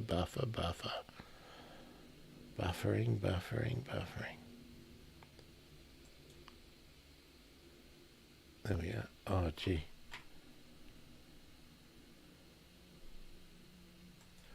All right, close a few tabs. Maybe that'll... Right. Oh, another notification. I've got everything open because the Twitter people are putting their favourite bird picks up, and last bird of the year. Oh, good. Holly's in the thread too, so that's great. Okay, and if I close that one, that might speed it up. Having a few YouTubes open tends to kill it. Okay. All right. Now let's. Oh, Deb, Naomi. Sorry. Painted snipe. Painted. No. There we are. I don't know. Painted snipe. I can't get this working. Okay. So I sent a survey out to everyone, not just in the last year, but pretty much everyone who had been a guest on. Oh, excuse me. Am I even going to make it till midnight? That is the question.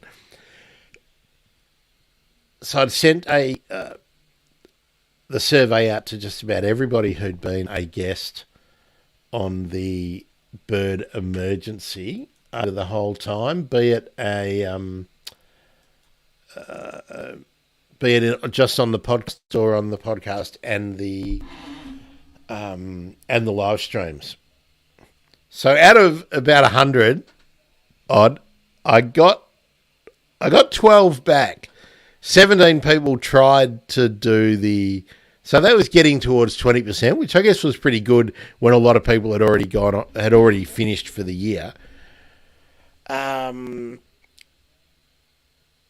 a few people didn't actually complete the survey. They started it, but they didn't complete it because it was up on the website. So the first question was, what was your bird conservation highlight for 2022? I think that's the only one we want to talk about. Let's start with this one. The general question. What was your conservation highlight 2022?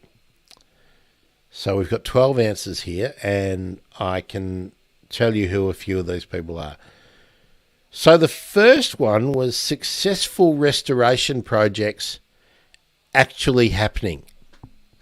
And that raises the question, doesn't it? How often do we have announcements for things that are going on or that are going to happen but they don't happen?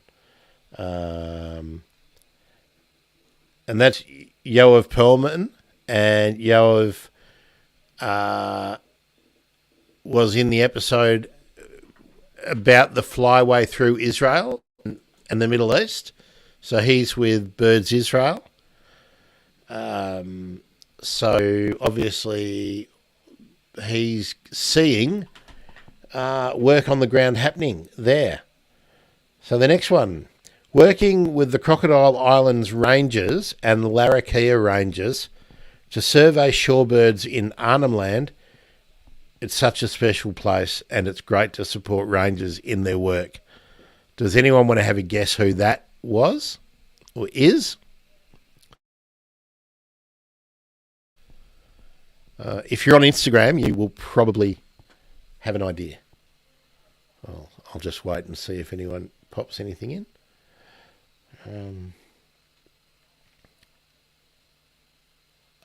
Actually, hang on. This isn't working.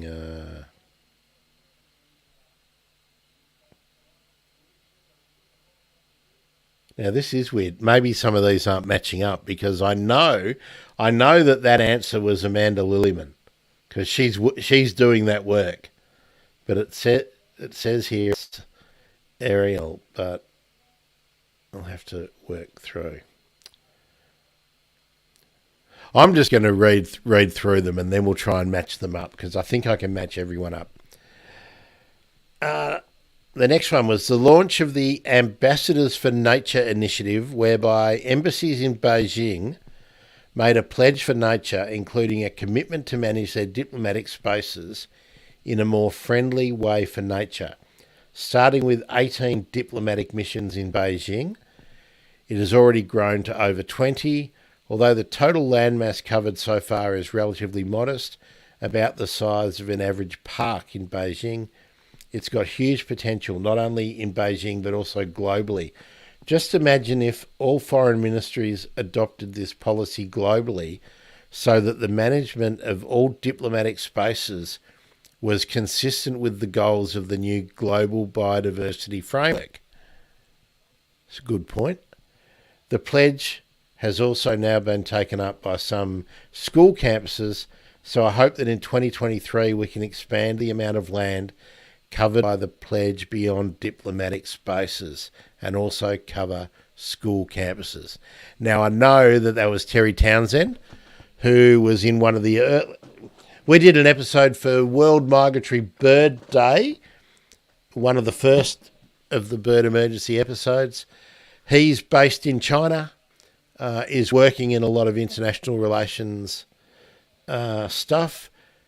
We focused in our conversation about the Eurasian swift and the Eurasian cuckoo that migrate from China, from Beijing, through to Africa, across Asia to Africa, or up into Europe.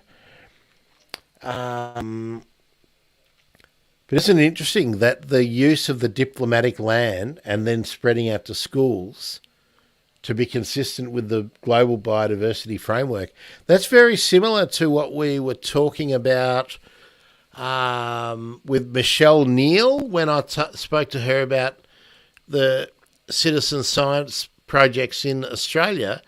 There's a similar thing happening in schools here. So I love that people in their small spaces that they can control are trying to make a difference. If only the governments would pick it up. Okay, back to another conservation highlight for 2022. The 3 wetlands in my state, Tamil Nadu, have been declared as Ramsar sites. One area, Palakanai, I hope that they're right, is the first urban wetland in the city of Chennai that has gained this certification. So the first Ramsar site in Chennai. It was until now the city's largest dumping ground for waste. Now that was Christy Barath, who was on a Photography Friday episode with me, and I'm hoping to get Christy in more often, especially as Photography Friday ramps up again, because I really do. Deb, you will have seen so much of the Indie Aves, hashtag Indie Aves, and the great photos coming out of India. Some of the great ones coming out of Thailand as well. Okay, another one of these conservation highlights for 2022. Up until yesterday, it's up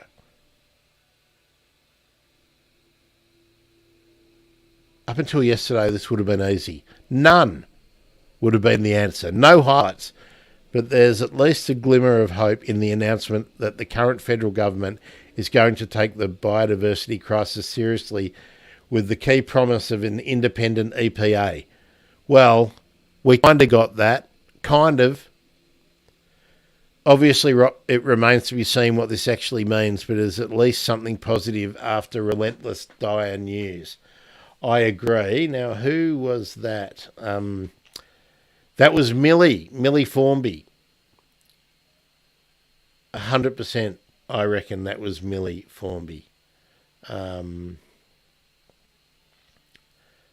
Of Wing Threads fame. I'm pretty sure.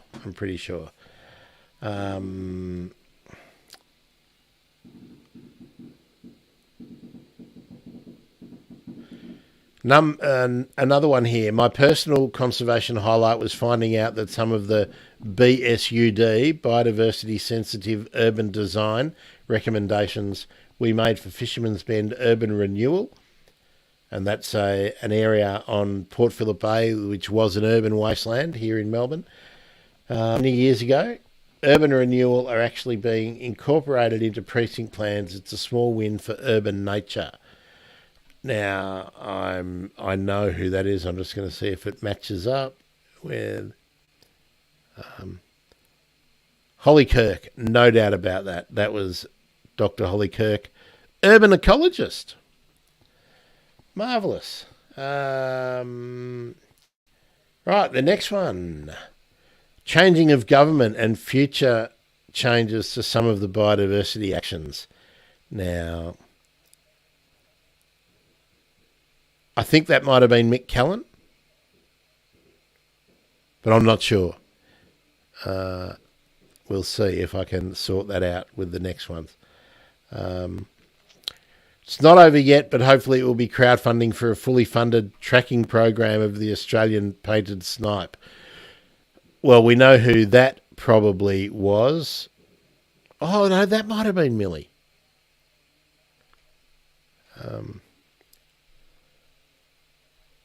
See, there's so many answers here. People have put their names in, but they haven't.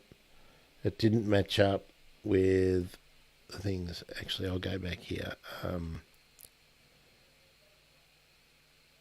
Look, I might be verbaling people here because there's more people who have put their names in than have actually answered the question. So I'll just go through with the next one. The next one is nothing. And then the next one, I thought this was going to be lighthearted and easy, but this is a hard question. Probably the change of federal government that was 2022, right? So we're all on the same track there. We're glad that mob are gone. Big funding to the Centre for Conservation Bioacoustics at the Cornell Lab of Ornithology.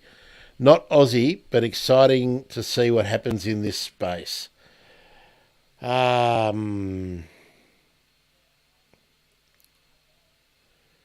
Who do I reckon that was? I reckon that was Andrea Gress.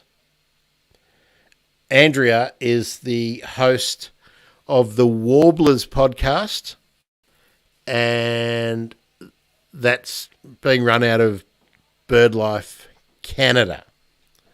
Birds Canada. So that was good. Okay. I was pleased I spoke with Andrea for Plover Appreciation Day I'm thinking it was 2018. 2018, yeah, it was pre-pandemic, I think. Or was it 2019? Anyway, it was a fair while ago. And the last one that was a highlight. Oh, and I do know who this was just because of the detail, because this person always writes me lovely detail. So I'll read this one out. There's a lot of fantastic work happening around the country, so singling out one highlight is not easy. I've been involved with a project to raise funds to purchase a wetland, Uungadup wetland. Uungadup. I reckon that's how you pronounce that. It's an important site for Australasian bittern and more than 90 other species on Western Australia's south coast. And being able to manipulate the water levels to maintain optimal breeding conditions makes it unique. Okay, so it must have a gate, a lock of some sort, regulating the water coming in. Recently, I've been following the efforts of tracking the Australian painted snipe and was delighted to see the team reach their fundraising goal, ensuring this important work proceeds as planned. Absolutely. A couple of months ago, I was in Shark Bay for a fairy turn workshop. Do you know who it is yet?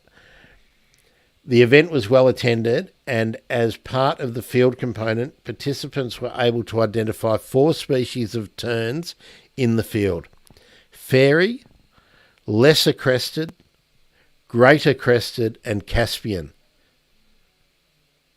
Now, I can identify the fairy tern and the Caspian tern. I don't know how well I'd go between a lesser crested and a greater crested tern. I might just consult the book. Bear with me.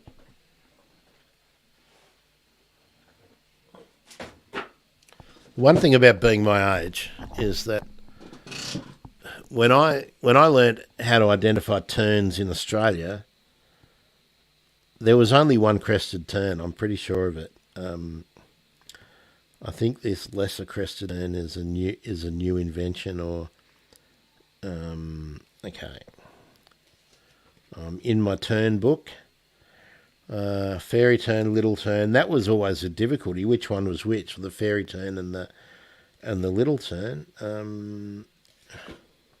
Crested terns, okay. Crested tern and lesser crested tern.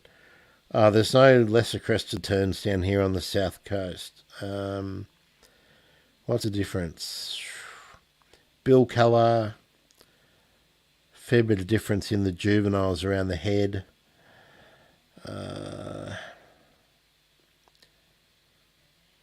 Upper wing coverts on the juveniles. Darker cap and more orange bill for the adults. Okay. Yes, I think I could tell them if I saw them at the together, for sure. Okay. Never have your bird book far from you would be my recommendation for life. Have your bird book close at hand all the time.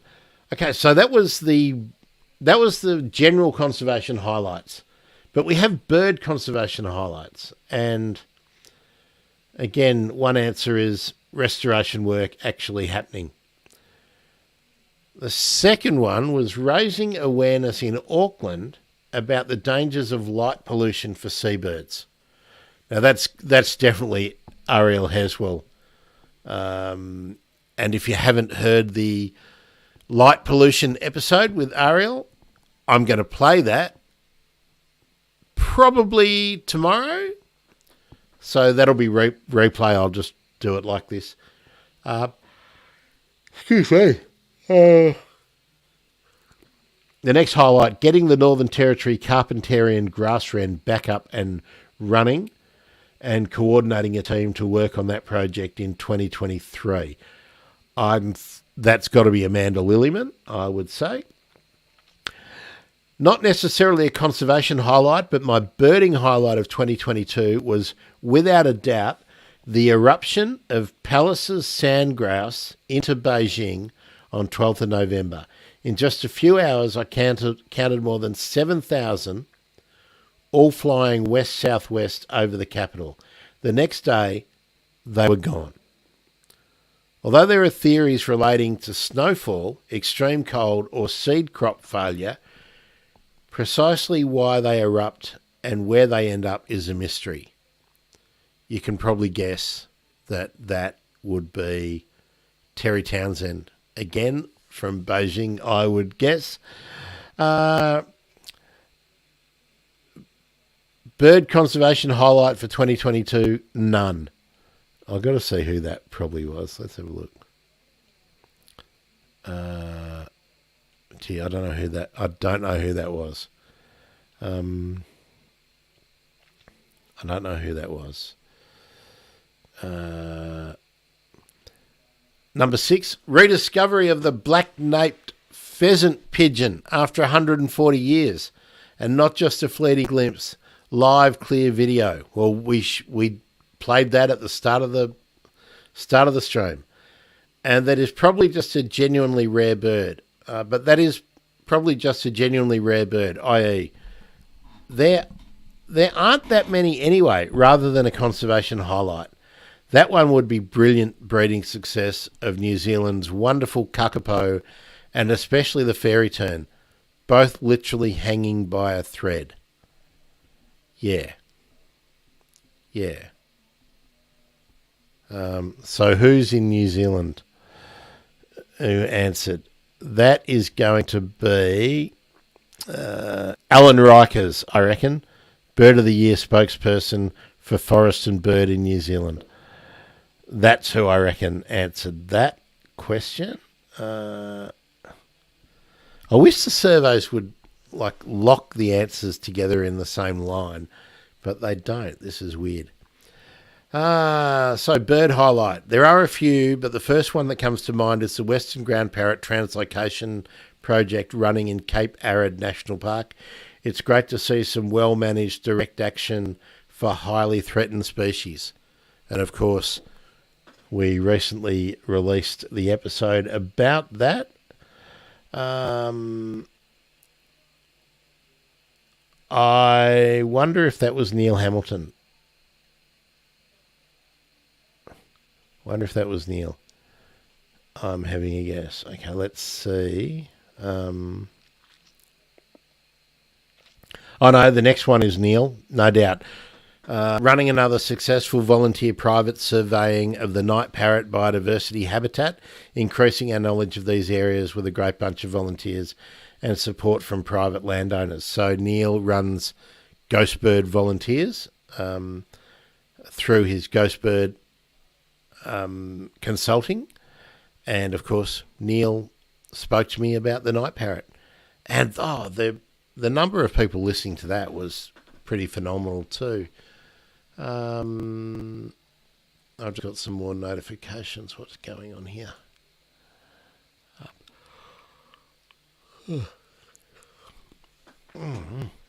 Considering I was walking shadow at 5 a.m. this morning, I think I'm doing well. I'll do well to get to midnight.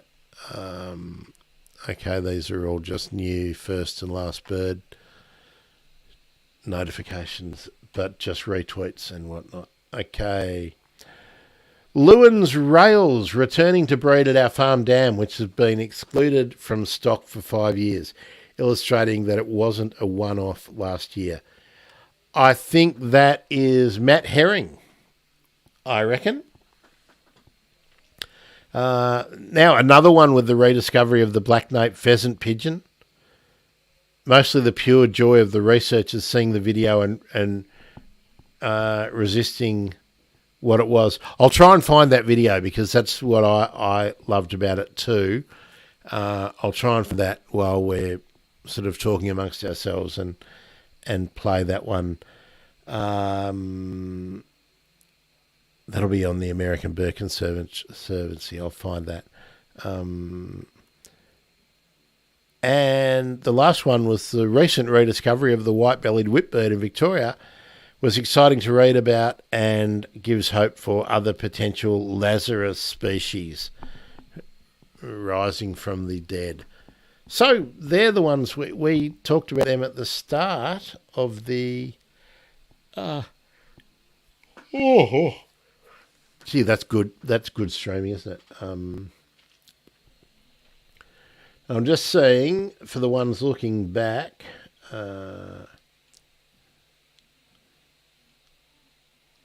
No, all of the rest of them are for the survey are for tomorrow, for looking forward. So these are the ones where we were looking back.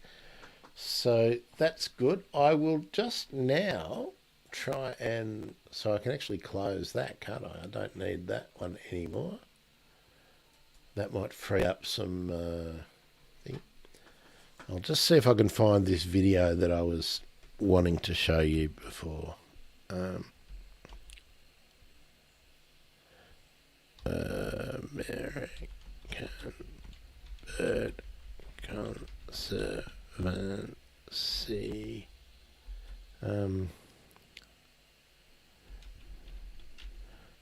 Pheasant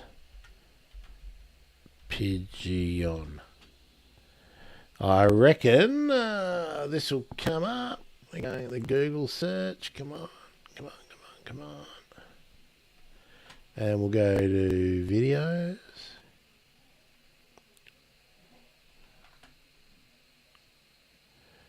It's not that one. That was only 11.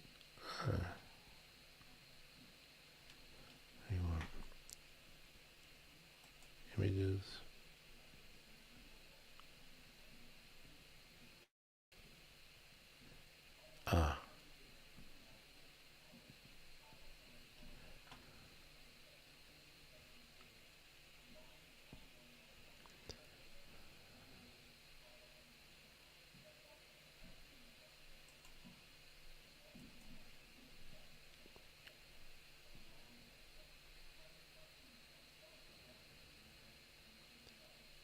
Okay, this is the one.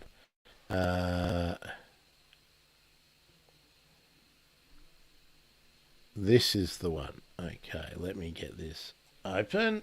Share the tab, and we can rejoice. This is the one I wanted to show you earlier on. Share screen. Chrome tab.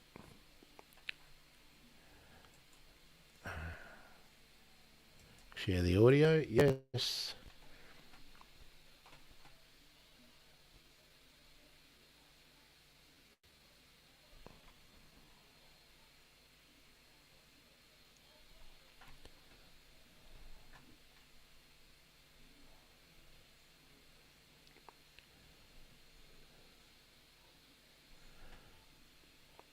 Okay, let's get this on full.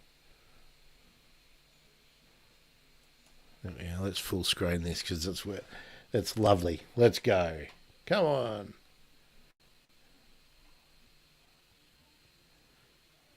I hope you haven't seen this before because it's great.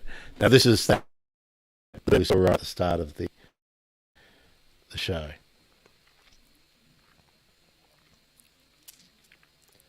Look at this buffering. Oh, Malcolm Turnbull, this.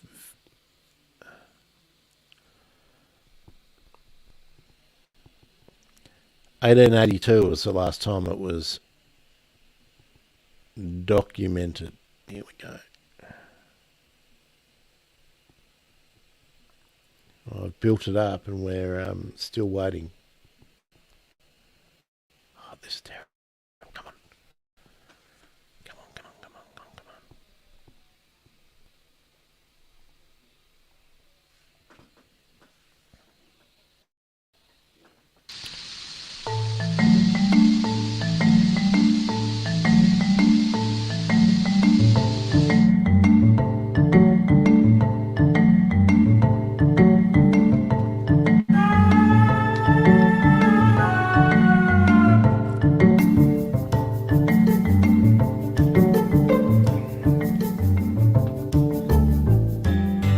Side arrow.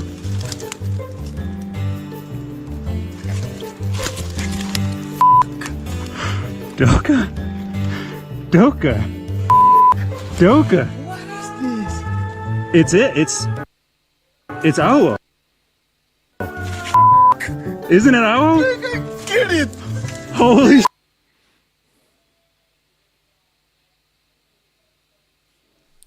man.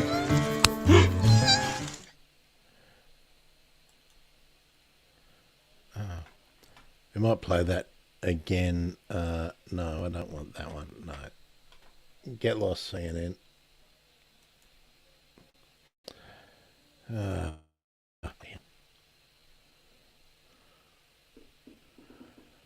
wasn't real flash, was it?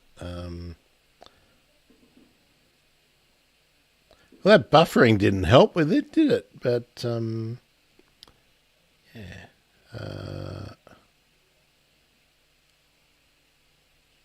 So that's the, yeah.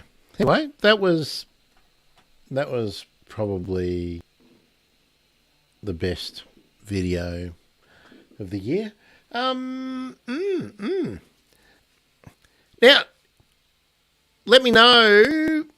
Do you guys want to go and see fireworks and things like that? I think that might be a good idea. I've run out of things that I really wanted to tell you. I do want to play the Ariapi mannequin interview, but I don't want to run that right now. So, or what I could do,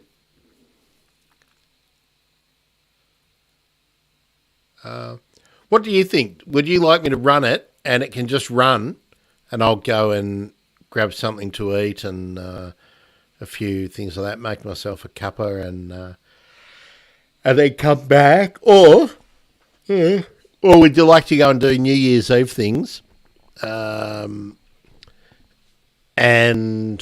for me to perhaps start a new stream.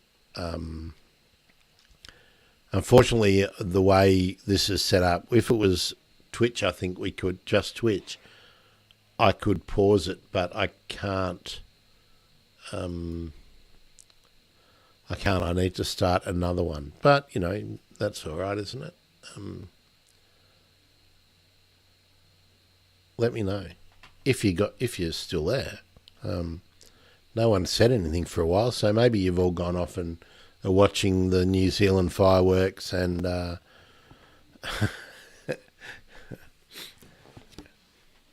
and our fireworks will be coming up soon. Oh, Linda Bottrell. Okay, that's very good. Last bird of the year.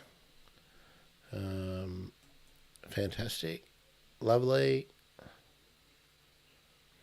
Still here though. The comments might have frozen. I don't know. I've frozen. Maybe that's what's going on.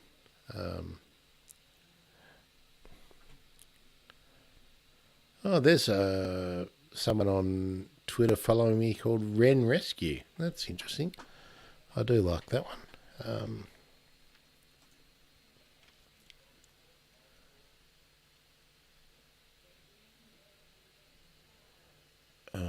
Okay, close that.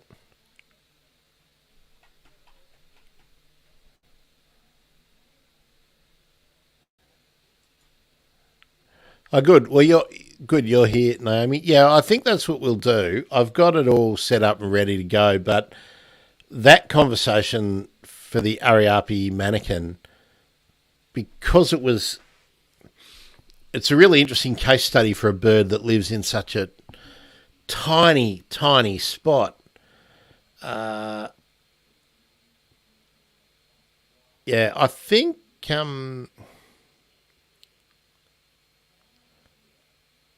yeah, I don't think I'm going to do anything straight after midnight or anything. I think I'll pull the pin until I'll see. I'll see. Or maybe I'll see. I can always run it again anyway, can't I? Powerful Hours tomorrow at 12:30, and the Tawaki Penguin, the beautiful rock hopper from New Zealand, is on tomorrow as well. And I'll run. Actually, that's what I'll do. I will run Jack. When I get up after I've walked Shadow and done First Seen and Heard, I'll run the Jack Ashby, and we can do that again, and Francis as well. So yeah, we can just run a lot of things tomorrow.